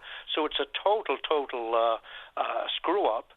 But have they forgotten the Iraq War when they said they had weapons of mass destruction? I'd like to ask Bill Maher that. So he's saying now that we should go in because of that he agrees with Trump. Well, they were wrong then, and of course they're obviously wrong now. But they have very short memories in that country, some people. Yeah, and anyway, do you want to say something? I was just going to say the admitted mistakes over the uranium and over what was going to happen next, and saying apparently unaware that the Strait of Hormuz could have been the issue here. Anyway, just on what you said. Sorry, Charlie. Yeah, no problem. That strait will not be reopened by military force. It'll be opened by diplomacy, and Iran has to sell its oil to China and so on, as its ships go through. And if they can arrange, if they can go through, I think they can arrange for other ships to go through, and maybe economic sanctions have to be in their relief to Iran and so on. Anyway, well, I guess we'll see how it goes. We will. Meantime, $2 of gas, $2 a liter. There you go. Yeah. In some ways, I hate for people who are suffering with this, but in some ways, I couldn't. I'd like to see it go higher, just to prove a point, and to make a point for people in the States in that. But anyway, leave it at that, I guess. You're the only one who wants to go higher. Just temporary, just to show them how bad things can be if you get somebody at the top screwing up, Yeah, if they don't know by now, boy, oh boy, they're living in some kind of rabbit hole. But Charlie, I appreciate it. Thanks for the chat. Raw, anytime. Have a great Easter. Okay, thank you. Bye-bye. Thank you. All right, right on the break, Matt. Let's take that one and come on back with caller who wants to talk about promises made on the senior supplement after the break. This is Open Line on the VOCM Big Land FM radio network. Welcome back to the show. Let's go to caller on line number 3. You're on the air. Good morning, sir. Good morning. Yeah, I just want to talk about the senior supplement. There'd been quite some talk about it when he became premier, and that was one of his promises. You had a number of calls there in the last month or so. If anybody receiving $1,551, that's yearly. Right. And pay out every 3 months, that works out to $387.75 along with the GST. Mm-hmm. Okay, and that'll add up to $1,551 a month. So that's supposed to be increase to 20%. That's the guaranteed. That's the senior supplement. So I certainly didn't receive it today. So what about any other seniors I did? It was promised to us a 20% increase. Now I don't know when is he going to give it. My understanding is it hasn't. I mean, that was a promise of the provincial government. Again, now what's been passed in the House of Assembly. Let's see, it's currently, as you said, 15, 16. I think that's as high as it goes. And you have to have a family net income, I think, just under 30 grand. You're right. And then it phases out as you get over 40,000. It was a promise. I don't believe it's been instituted yet. That's for sure. Let's see. I'm just going back, trying to recall. So 64 years of age or older. Yeah, senior. And it is combined with the GST, HST. I mean, I only say my guess is it hasn't been instituted yet because, again, the budget is still to come. And all the finances were being reviewed under this. Individual increases on individual asks or requests, and any of those promises, I don't believe have been fulfilled yet. But I could stand to be corrected. Yeah, I'm quite up on that. I know exactly how it's working. Like I say, I know what you're supposed to be getting every 3 months, and quarterly, sure. But I guess get it sometime. But then the issue is going to be: is it going to be retroactive from the payment of January the 5th and up till they do get it approved? Yeah, that's a good. That's a question that we answered in the near future. Yeah, the retroactivity of it is absolutely a better question. Again, to my knowledge, there are a lot of promises made by the provincial government in the election. And again, a lot of them hinged on getting into the books, having a look at what we have and what's affordable and what's not. You're right, it was a 20% increase that was promised. Let me see, I think it was back in... Well, it was last year anyway, in the lead up to it anyway. But it was a 20%. They estimated it would be valued at about $300 annually. So in addition to the GST, HST credit. Whether or not, and again, I don't believe, and I will say that only because that legislation, those changes have not been made in the House. And again, that would all be part of the calculation for the upcoming provincial budget. Yeah. Yeah, well, I do these calculations, they say $300 up to 12 months. Well, it usually works out to $87.75 4 times a year. That's what it usually works out to. So, do you have time to talk about another topic in a couple of minutes? Yes, Spike. Go for it. Okay, I'm going to talk about the Newfoundland and Labrador prescription drug program. Mm-hmm. The NLPDP. I guess they're listening today. Someone in the House. It's about time that you up the basic amount for there's 2 plans, the insurance plan and there's another plan. For a single guy, $27,151. There's a couple of people are short just because of $1,500 or $1,800, and you got to pay out of pocket $2,400 a year just because of being short. Gone over the basic amount of $27,151. You get paid out of pocket $2,400 a year. You know, it's about time to increase that basic amount in order to qualify for the excess plan. That's what it's called. Oh, to be able to top it up and move it with inflation and with the increasing cost of the prescription. Sorry, go ahead. Yeah. Right now, as it stands, it's $27,151. And I haven't moved in about 10 years. It's about time to increase that so to give people more benefits. Like I say, I know a certain person, like I say, just because being over something like $1,800, he denied because he's gone over the threshold, $1,800, and actually he end up paying for his own pills, you know, the necessity in life. So it's about time to think about that, to up that.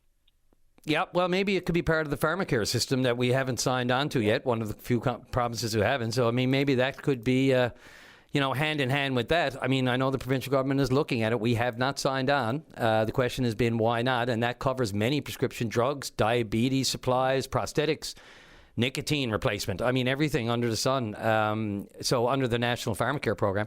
That would seem, in common sense terms, a way to offset the cost and the rising cost of prescription drugs, especially for seniors. We know, oh my God, if you're a senior and you're even driving these days, there you go. The cost of living for everybody, let alone seniors. Yeah, but this applies to people at age 62 as well that has a disability. You don't get this excess payment. Right. Yeah. Yeah, well, you have a nice day. I appreciate you putting it on the radar. There's just, as I mentioned to the Pharmacists Association a short time ago, that many needs and that many wants, especially in the healthcare realm. And these aren't just, willy-nilly. When you're talking healthcare, these have to be addressed. It is a increasingly expensive part, half of our entire provincial budget almost. So appreciate the call. Keep it on the front burner. Yes, but did you certainly talk in that house? I watched it. Did you certainly talk? I can guarantee you. I'll talk. Okay, have a nice day. Thanks again. Appreciate it. Thank you. Okay, have a good day. And let's go. Will we take Jack? Yeah, let's go right to Jack. Speaking of the pharmacist comments, did you want to respond to Dr. Ashley Wagner, who we had on a short time ago? Yes, sir. Thank you very much. This is a good segue now into what the good doctor was saying there this morning. This is not my main point now, Brian, but I was listening this morning, and she was talking about how we only have one pharmacy student going to graduate this year. Now, that to me is scary. Like, where are we going to be in 10 years from now? And anyway, like, a pharmacist is a pharmacist, okay? And a pharmacy assistant is a pharmacy assistant. So now, and they're all hard-working people, we know that. But, okay, now, the pharmacist is the person who has to sign off on everything, do all the paperwork, make sure that everything is done right. So they're worked to death like everybody else in healthcare today, okay? Mm-hmm. So anyway, I've heard news conferences where government would have you think, as long as you have enough pharmacy assistants, everything should be okay there. And it's not true. If you don't have pharmacists, something is lacking, So now my main point, what I want to talk about, okay, there's a little thing that irks me when we talk about nurses, nurse practitioners, and physicians. Now, I've worked all over Newfoundland and Labrador, and I've seen an awful lot of hard-working people across this whole province who work hard and deserve to have their own physician. Thank God my wife and I, we live in the St. John's area, and we both have good physicians, good doctors we can go to whenever we need to. However, there's lots of people don't have one. I've heard government, talk about how, you're lucky. We're going to put a nursing practitioner in there, okay? And, the way they sell it to the masses whereby, a nurse practitioner is every bit as good as a doctor. And everybody seems to believe what their government are telling them, and then they'll settle for nurse practitioners. And it's not true. They need physicians. And this is not to knock nurses or not nurse practitioners. There's a place in the system for everybody, and they all work hard. However, people need to have access to physicians, and that's my point, okay? So, and I'd like to also say that, the Liberals, the PCs, everyone is guilty on this stuff, okay? There's not just one or the other. But the people need to have proper physicians in their communities, and that's my point. Thank you, sir. Oh, and the point made, absolutely. And anyone else wants to get on that, especially nurse practitioners you mentioned, now that some of them can be paid, that pilot project that was paying nurse practitioners with public money, that's here to stay, according to new Health Minister Leila Evans. It's the funding model that's going forward. But we know what they're doing, right? I mean, when we have those shortages in those positions, they're trying to do what they can to at least make sure that the people, the limited services. No, nurse practitioners are not doctors, and they're not nurses. They provide a specialized type of care, and it's hopefully, and the government is looking that way to fill the gaps in the meantime toward, the plan to recruit and retain, and whether or not we're going to be successful on that front. The amount that we use LPNs will depend on the success on that front. That's what I should say. Yeah. But Brian, also, just like anything, the old saying, you get what you pay for. Yeah. And if the government are not going to pay the proper wages for doctors, different types of medical specialists, pharmacists, whoever, sure, who's going to come here? Who's going to stay here?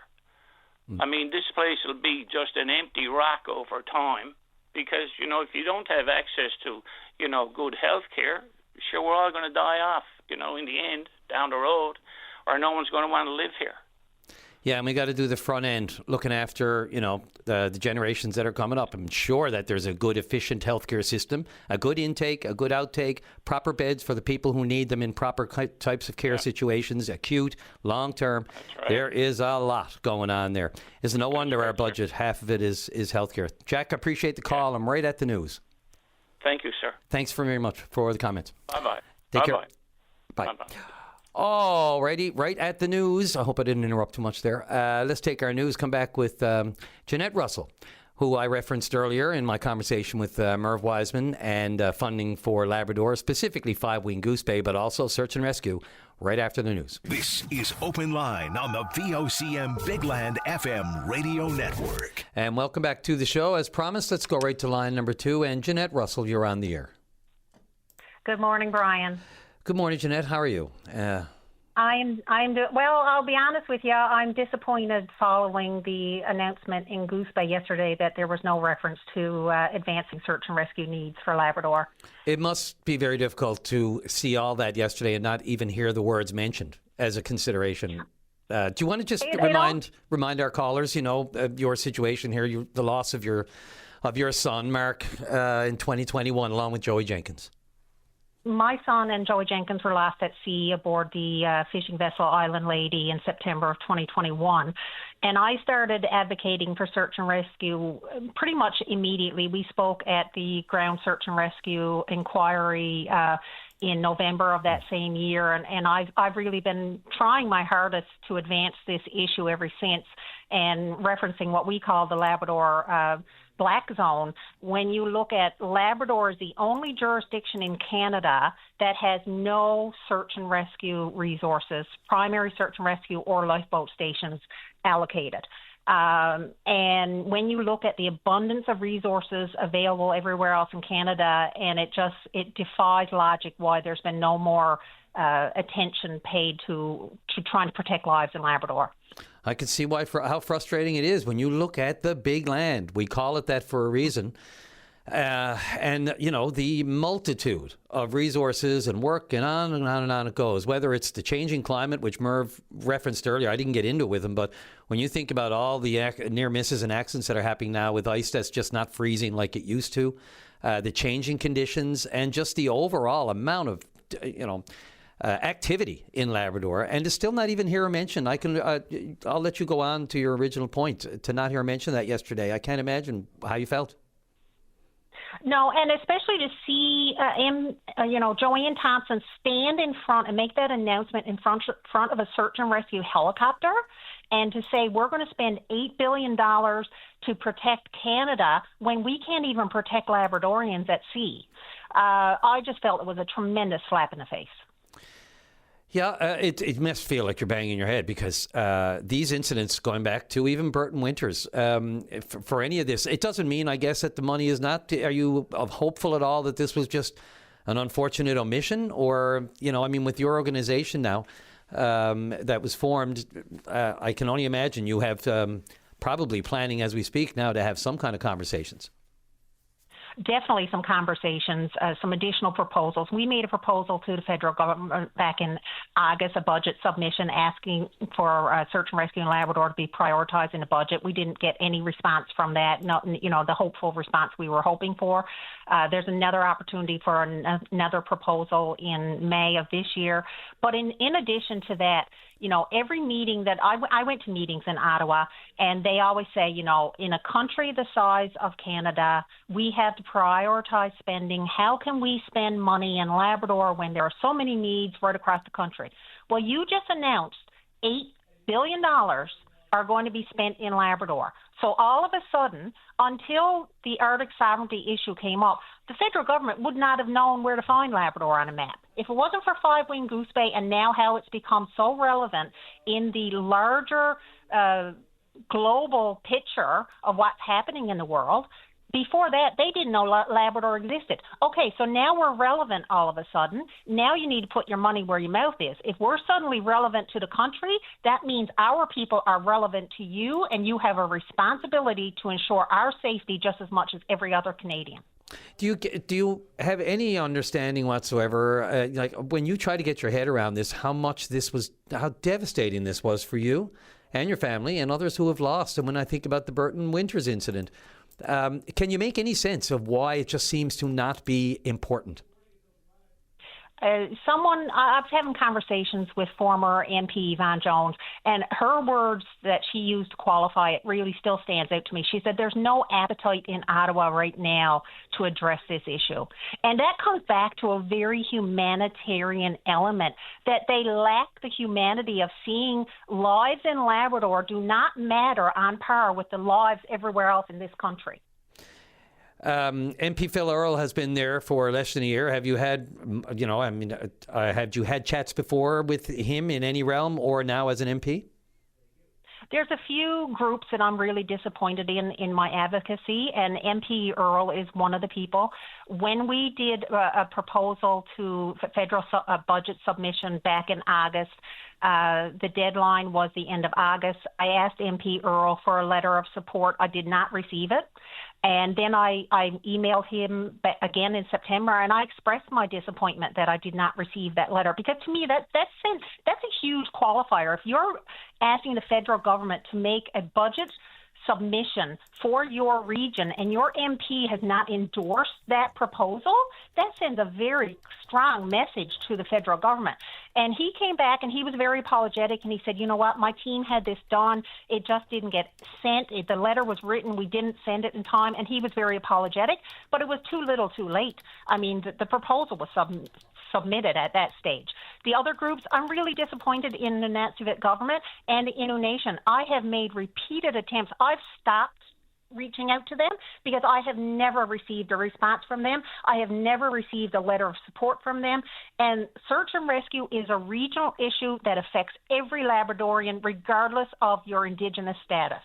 And we all need to be pulling weight together to advance this issue. I've had tremendous support from every municipality in Labrador except the two other Indigenous groups. The Nunavut Community Council has been a tremendous advocate with me. The FFAW, all the municipalities and local service districts in Labrador identify this as a regional priority. I can't understand why I cannot get the other two Indigenous groups online. And any communication or rationale from them? Nothing. I don't even get a response to an email. I stopped about 2 years ago. I don't even send them emails anymore. Well, I have some light at the end of the tunnel here, or at least, something that might enlighten your light at the end of the tunnel. MP Philip Earle is in the queue. He's our next caller. Right after the break, yep. I'll put everything, and I'm sure he's listening to this call. So hang on there, have a listen in, and I'll have the MP on right after the break. Okay. Thank you, Brian. Thanks, Jeanette, for the call, and all the best to you. Take care. Take care. Take care. Bye. Okay, Jeanette Russell right there. And as promised, right after the break, we'll talk with the Labrador MP, Liberal MP for Labrador, Philip Earle, right after the break. This is Open Line on the VOCM Big Land FM radio network. And welcome back to the program. Let's go right to line number 4. And the Liberal MP for Labrador, Philip Earle, you're on the air. Good morning, Brian. Good morning. Thanks for the timeliness of your call. We don't, these aren't gotcha calls, but of course, I'm sure you just heard Jeanette Russell there, again, carrying the torch and the flame for this search and rescue primary search and rescue site in Labrador. I know I'd love to just get an overview of the funding announcement yesterday, but just right off the top, before you were elected last year, you said that one of your top and most urgent priorities was establishing a primary search and rescue site in Labrador. Your comment. Thank you very much for the question. I did hear your prelude to the show this morning, and you were reaching out, wanting to talk about yesterday's announcement, but I'll go right into the question that you've asked. Search and rescue for Labrador was my number one commitment to Labradorians when I campaigned a year ago, and I'm very happy to say that on February 28th of this year, less than 1 year after being elected, we changed the posture of search and rescue in Labrador. As many of your Labrador listeners would know, the primary search and rescue base for Newfoundland and Labrador is Gander. It's 103 Rescue Squadron. Labrador has had a 444 Rescue Squadron for many, many years. The profile or the posture of that squadron was to the base. So if somebody in uniform was out on the land or in an exercise, that particular squadron was there for the benefit of that individual. On February the 28th, the Canadian Air Force announced a change in the posture of 444 Rescue Squadron at Goose Bay to turn it into a domestic, a Labrador, Newfoundland-facing squadron. What does that mean? What it means today is we've gone from 1 to 3 helicopters on the wing in Goose Bay. We've added additional flight nurses, additional flight crews, additional spare parts, and today, if there was a requirement, notwithstanding the same protocols for call-out for search and rescue is through the Joint Rescue Coordination Center, but those assets, all 3 of them, can be tasked for primary search and rescue in Labrador. And I'm happy to say that since the 28th of February, those assets have been drawn on 2 separate occasions with positive results. So that's one of the things that I've been active on, and we delivered on that with an announcement on February the 28th. The other thing that I've been hyper-focused on is the need for the marine side, having ships on the water to be able to respond to such emergencies. And your previous caller talked about the lighthouse boats or mid-sized vessels to be active in the event there was a requirement for search and rescue. Because there's a solid line between politics and that which happens in the system, and I have to be respectful of that as a politician, I don't want to get out ahead of the Coast Guard, but I will tell you, your listeners, and especially to your previous caller, who I know personally, that in the next very short while, we will have a very positive announcement related to activities in coastal Labrador. That's the second thing. And then thirdly, I am continuing to work hard to deliver a different aircraft type for 5-Wing Goose Bay. And I will say to you and your listeners and to my constituents, that wait won't be for much longer. And you might say that's bold words, but trust me, I made a commitment. I'm a person of my word. I've delivered on 444. I'll deliver on the other piece that the appropriate people will announce soon. And in the not-too-distant future, we'll have other announcements that I believe will be viewed positively. Ms. Russell did mention there, the issues with the letter that had been written, didn't get done in time, all that sort of thing. Said you apologized for that. What was behind that? It would seem that, if that happened, it might not be of the essence. In simple terms, and I was disappointed by that because post that particular occurrence, I have given full briefings to the previous caller on what I've done. So look, I'm not going to play politics with the issue. I would trust that she wouldn't play politics with the issue because this issue is far deeper and far closer to all Labradorians, especially to Ms. Russell, than politics. I had gotten elected on the 28th of April. At that point, those that have gone through it, you're setting up an office, you're setting up staff, you're setting up to your new life. It was in that period of time that the correspondence came in. It was missed. I apologize for that. It had nothing to do with my level of commitment. I believe the individual knows that. So, look, has it been remedied? I apologize. Did I drop the ball on advocating? Absolutely not. Have I delivered? I'll let people be the judge of that, but I've told you what have happened, and I'm quite proud of what I've been able to accomplish in the 10 months that I've been the sitting member of Parliament for Labrador. No, I appreciate that, the context, and answering it straightforward and upfront. It gives it better context, of course. And I don't think, anyone's really understand, especially Ms. Russell, would want to play politics. I guess the frustration, as you can appreciate, for her and her family and her relatives, I suppose, enters into that equation somewhat. Yesterday's announcement. Let's talk about the good news. $8 billion. She did mention there was a search and rescue helicopter right behind Minister Thompson, which, again, you can see how the frustration that would get under her skin. But in any event, can you give me a rundown? I know the $187 million contract has been let for the changeover of systems for 5-Wing. But beyond that, give us the Coles notes. Basically, yesterday's announcement was a base investment announcement. It was an announcement about spending that's going to go into the base at 5-Wing Goose Bay.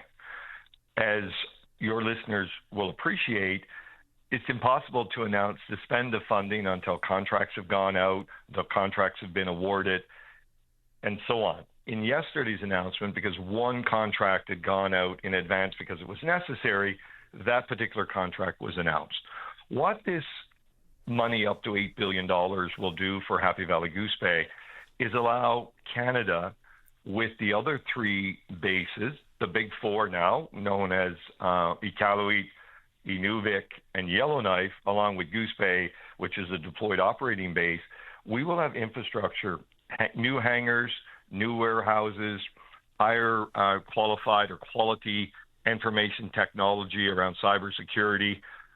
We'll be making improvements to the existing infrastructure that exists to allow us to be able to protect the North, to be able to deploy aircraft from this particular base, to be able to go further, faster into the Arctic from Five Wing Goose Bay. Is there any? I know you don't want to step on the Coast Guard's toes, as you mentioned. Can you give me any insight, timelines as to what this other announcement is for Coastal Labrador? That you're just I mean, we can tease a bit, but I know you don't want to get ahead. But just what are we talking about there? As I said, there's a solid line between what a politician does and says and that which the executive branch, I guess if you want to call it that these days, down in government. But if we could look at it this way, and it is factual, that there is no Coast Guard ship base between Lansinclair and Nain. We have a lot of vessels that transition through. The will of the people, the expressed interest and desire of the people is to have that asset base there. I'm very conscious of what has happened in Labrador in the past. I grew up on the coast of Labrador. I spent a fair bit of time on the water to this day.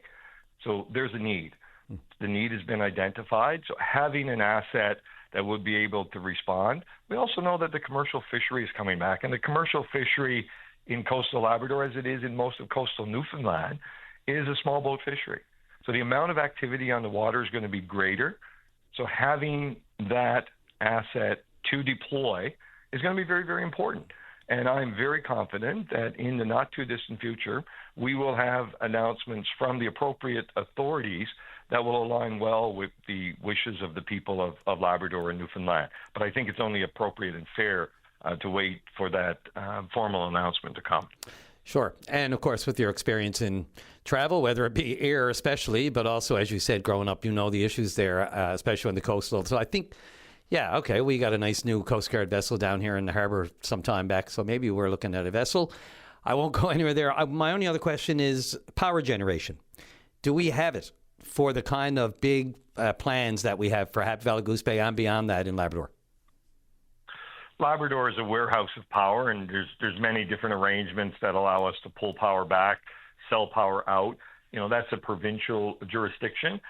Suffice it to say, the announcements that were made yesterday, and it was made clear through another media from the people that are developing the new electrification of the base, that there is a storage, I believe the number quoted was 24 megawatts of power that's currently available to the wing will be drawn on for this electrification.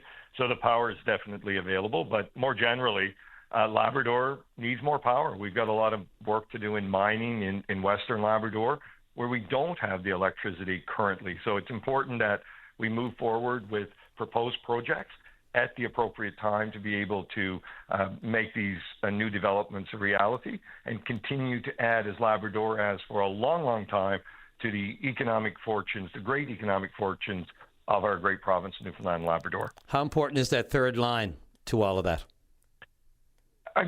So just a month ago, I attended MineX in Labrador West. So talking to the people that build those mines, the people that are going to offer future employment, that line is paramount to being able to do the future development. So if we're looking for royalties from the products that we're taking out of the ground and sending to market, we need a power line to do it. But I'm also comforted that, you know, the people that are looking at this on the provincial side and in other jurisdictions will get to do these projects because they make sense. And we do need the jobs. We do need the economic activity in our province. So I believe calmer, cooler heads will prevail. And in time, these lines will be built, the projects will be built, and the job creation that comes with them will be realized. Philip Earle, Liberal MP for Labrador. Look, I appreciate your candor, your openness, your transparency. You're just giving us a call, especially, in light of the issues, and just overall just being available this morning. I really appreciate it. Brian, look, I appreciate that. And anybody that knows me, and I would say all Labradorians know me, many people in Newfoundland and Labrador know me, there's no point of, being anything but straight. These are humanistic issues if we're talking about search and rescue. The other issues are issues that we're all passionate about as Labradorians and Newfoundlanders. Saying it straight the first time is, I believe, the best way to do it. So thank you for your kind comments and really enjoy your show. Keep up the great work. Appreciate it, and likewise. Thanks very much. And it'd be great to be able to call on you on time. We so often, we're metro centered, and there's so much going on in Labrador that we have to keep our eye on. So I appreciate it again. Thanks again. Have a great Easter weekend. And same to you and yours. Take care. Thank you. Bye. Okay, Liberal MP Philip Earle right there. Your thoughts? Welcome here on Open Line. Let's take our break and back with Ray, who coincidentally would like to talk hydro right after the break. This is Open Line on the VOCM Big Land FM radio network. And we are into the home stretch for this last day of the week for Open Line. Let's go to right line number 1. And Ray, you're on the air. Yes, and a pleasant good morning to you. Yes, sir. What I'm calling about today is why in goodness name are we supplying Quebec and Quebec supplying ratepayers in Quebec and also the United States, and those ratepayers not contributing as Newfoundland is to get that massive bill paid down. With the numbers of people we have here in Newfoundland, some 300,000 people. Now, how many people are ratepayers through Quebec and the United States that could have this bill paid off much quicker? Which bill are you referring to, Ray? Much fairer. Pardon me? Which bill are you referring to? The $15 billion. Oh, the Muskrat Falls. That were $7 billion worth of blunders up there to begin with. I think that should have all been taken in consideration before the bank was approached to get a loan to build Churchill Falls. I think Quebec and Newfoundland ought to have hindsight is better than foresight in many ways. But Quebec should be bought in on these deals before they approach the bank and see how these things are going to get paid for, and not just put the burden on some 300,000 people. And shame on them. There's senior citizens in town now trying to pay rent, buy food, going hungry, being cold, and left out in the bloody cold. What is the problem that Quebec cannot have their ratepayers pay more to get this project paid off? Well, because it wasn't their fault. I mean, we were our own worst enemy with Muskrat Falls. We didn't. Yes, and here they go again. Yep, sorry, go ahead. Here they go again with this, what I call memorandum of misunderstanding. Why in heaven's name, before they make any more deals with Quebec, why don't they just put the cards on the table and say, listen, before we get any new deals, let's get this major operation that costs $15 billion settled, that you people are getting the lion's share of what's coming out of there, and let's make sure that you pay your share, your fair share.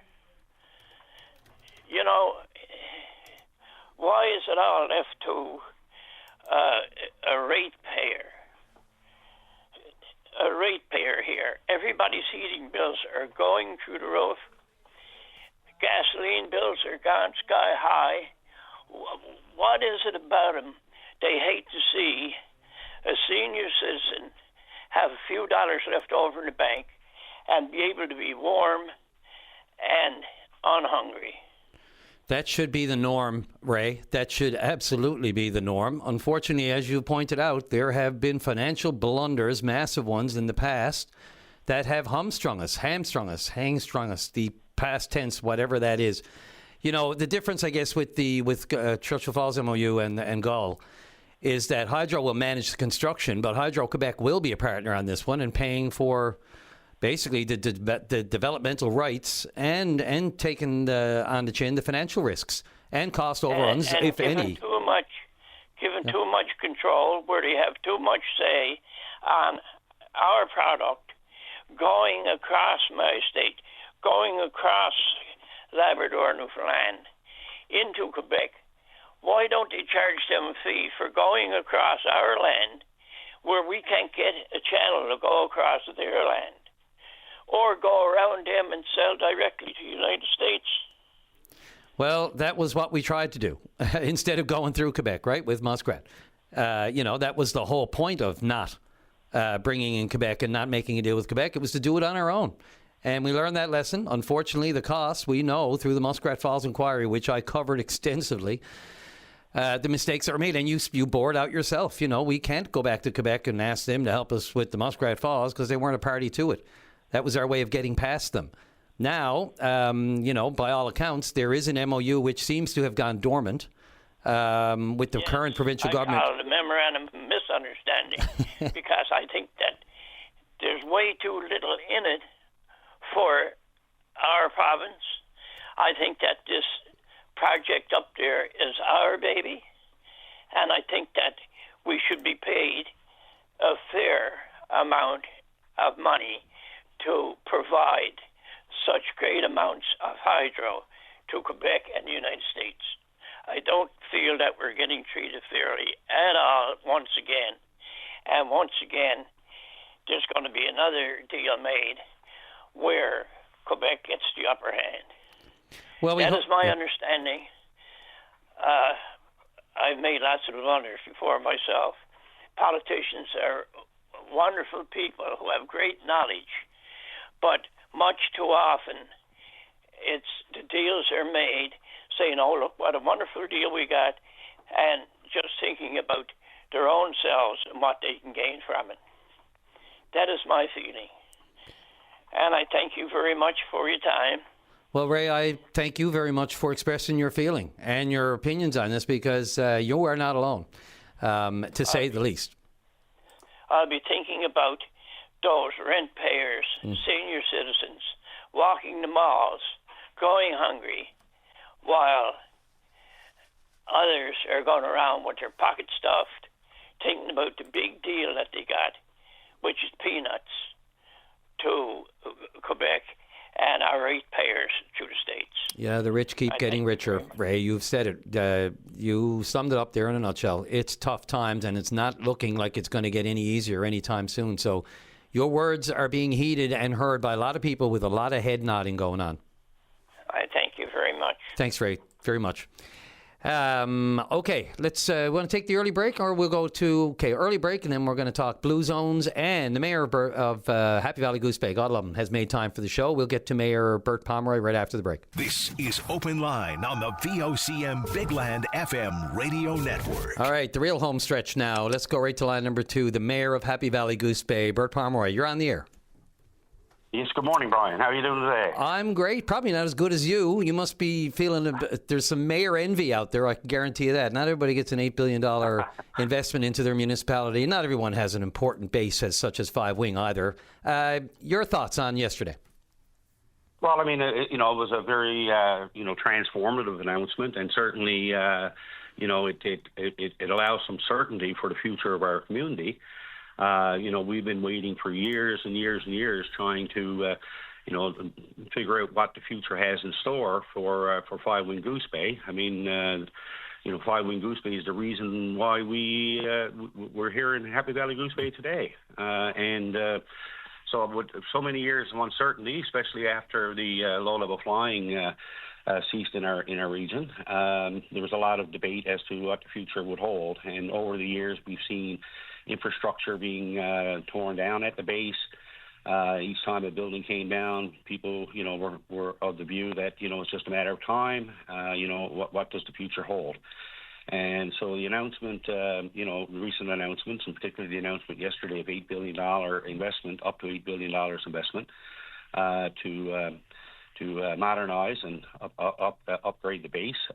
Very exciting news for our community, very exciting news for our business community, and represents a future that that is bright for future generations as well. So it's a very exciting announcement, and we're looking forward to seeing it all unfold over the coming years, and putting Happy Valley Goose Bay in a position where economically, it's got a really bright future. Yeah. But at the same time, though, Brian, you have to realize that with the good comes the bad. I mean, we have to take, there will be impacts on the community, and certainly from a municipal standpoint, to have major developments happening, within our community, it puts a lot of pressure on the community itself. It's going to have impacts on, our healthcare system, on our infrastructure, certainly capacity within the town. That's one thing that, as a council, we've been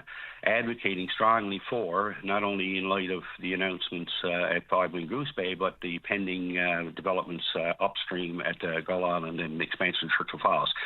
So there's no community in this province that will be impacted more by these developments than Happy Valley Goose Bay. And we've been advocating with the provincial government to ensure that the town has the necessary supports, the capacity to be able to deal with these projects, so that we're not behind the eight ball again, like we were Muskrat Falls. This town is still reeling from Muskrat Falls and the impacts that created, with very little or no support from government. So we're hoping that this time around, we want to get ahead of it. We want to be proactive. We want to be a part of this. We don't want to be picking up the pieces after it's all said and done. Well, we know that expansion, especially this kind of money, brings many people. And you mentioned a few concerns, the good and the bad. You didn't specifically mention housing, but it's the first one that pops. Housing. I mean, it's the first one that comes to my mind. It's a crisis now, Bert, so what do you do? Well, it is a crisis. I mean, we realize, our community is getting older. Our community is in the verge of major expansion. We don't have a lot of developable land. As an example, we've had interest from the private sector to look at developing or building apartment buildings, for example, for high-density housing. And unfortunately, getting back to the situation in terms of capacity and resources to deal with the economic activity that's going to take place in the next few years, we cannot, as a town, permit high-density housing when we go beyond 3 stories, because we don't have the firefighting equipment. We don't have a building to put a fire truck in, even if we did have the equipment. So we've been advocating for the last couple of years, in advance of, obviously, Churchill Falls, the expansion of the Churchill River. And, here we are, we're still fighting, with the provincial government to try and get a design concept in place that would allow us to move forward and trying to secure the funds to build a modern fire station and have the necessary equipment. If we're going to expand, we need to have those resources, and we need the support of both the federal and provincial governments to make that happen. Yeah, this parallel funding has to be taken into consideration. I mean, is there any opportunity for any of the funding that goes to Five Wing to be allocated for the expected, like for the inevitable spin-offs that would be caused by it? And we say caused, sometimes people think of that in a negative connotation, but caused in a good way. But again, as you point out, it's the good and the bad. Can that funding, is there any knowledge? I know it's not the specifics of the $8 billion are not all out there yet, but is there, if the provincial government or other, we know how strong they are for financial resources right now with the budget coming and the deficits and the debt that they're facing already. Do you think there might be room to sort of wiggle some of that money into the community outside Five Wing? Well, we can remain hopeful, I suppose, but, from our perspective from the town, I mean, we will continue to be as proactive as we can. We will lobby both the federal and provincial governments to secure those resources that are vital for our community in order for our community to move forward and be part of a positive growth. Again, we don't want to be in a situation where we're scrambling and we're trying to get ahead, and we're always trying to get ahead. We need to be there. We need to be working with all levels of government, and to do it. Happy Valley Goose Bay, we are the heart of Labrador, and I look at this community here, and there's so many needs, housing. There's a lot of needs that this community has, and over the years, we've always said, we're like a gateway to all the resources that come out of Labrador. Yet, we should not be, we shouldn't have to be begging and pleading with governments to provide the support that's necessary to be able to, deal with these projects that are coming down the road. And, we want to work with all levels of government. We know the importance of this. And, I'm of the view that Happy Valley Goose Bay, this represents an opportunity for Happy Valley Goose Bay to be a model community in this province. And why shouldn't we? I mean, we have aging infrastructure that's 60, 70 years old that's in bad need of upgrades. And we should not be a telltale as to what you don't do. We have an opportunity here. We can transform this region. We can transform the community. We can put in the supports that are required, and so that we can move forward in a positive way. And we need help of both federal and provincial governments to make that happen. Yeah, you're absolutely right. I was just going to say, this has to be a full sit-down of all players to understand which foot has to go before the other. When you're injecting this kind of billions into a community such as Happy Valley Goose Bay, who hasn't, as you've said, had it for a long time. And we have two one-trick ponies in Labrador. We have Lab City, which only exists because of the iron ore, was built on that. And as you said, Happy Valley Goose Bay for the other reasons. So, and Five Wing. So let's hope it's just done right. And, it's great news. But as you pointed out, those little parts, and I say little only in the sense that people might not think of them right away, not being able to have the proper firefighting, you'd love to have higher housing, more housing to go upward instead of wideward, width-wise, if you know what I mean. Yeah. But you can't do it if you don't have the equipment. So those little tiny things that have to be taken into consideration in those consultations. Mayor Pomeroy, yep, go ahead. I'll give you a minute to wrap up. I was just going to say, we call this place the big land, but we don't have a lot of land in terms of the growth there for Happy Valley Goose Bay. And, we can develop land. It's going to be fairly costly, but if we're looking at a major need for housing, and which is there now, is going to be even greater. We need to build up, and in order to do that, we need the resources to allow that to happen. Yeah. So, well, it's all there right now. So you said the big land. Let's hope it gets bigger at the proper rate, if you know what I mean. Mayor Pomeroy, thanks so much. Don't be a stranger to the show. I try to. I never, I'm always conscious of the metro sort of centered show here, and it's because of where we are, but I do my best to reach out and make sure we try to touch on all the major issues going on around the province, and this is a major one. So thank you for your time today. Thank you, Brian. Have a good day. You too. Okay, and last caller of the morning, little Blue Zone chat that we will carry on from yesterday. Had a lot of calls about the use or misuse of Blue Zones. Caller, you're on the air. Quick chat, I got a couple of minutes. Yes, I'd like to talk about the parking permit and, in particular, the difficulty of getting one renewed. Sure. I tell you, my wife had the parking permit now for a couple of years, and it expired the last day of March 2026. Right. So I went up to a motor vehicle registration in Bay Roberts on the 31st to have it renewed. And I went in, I took a number, and I got called up to the counter, and I gave her the old permit and the doctor's letter of renewal. Mm-hmm. And she looked at it, and she said to me, I'm going to need a third-party consent form. And now the wife's name, is on the parking permit.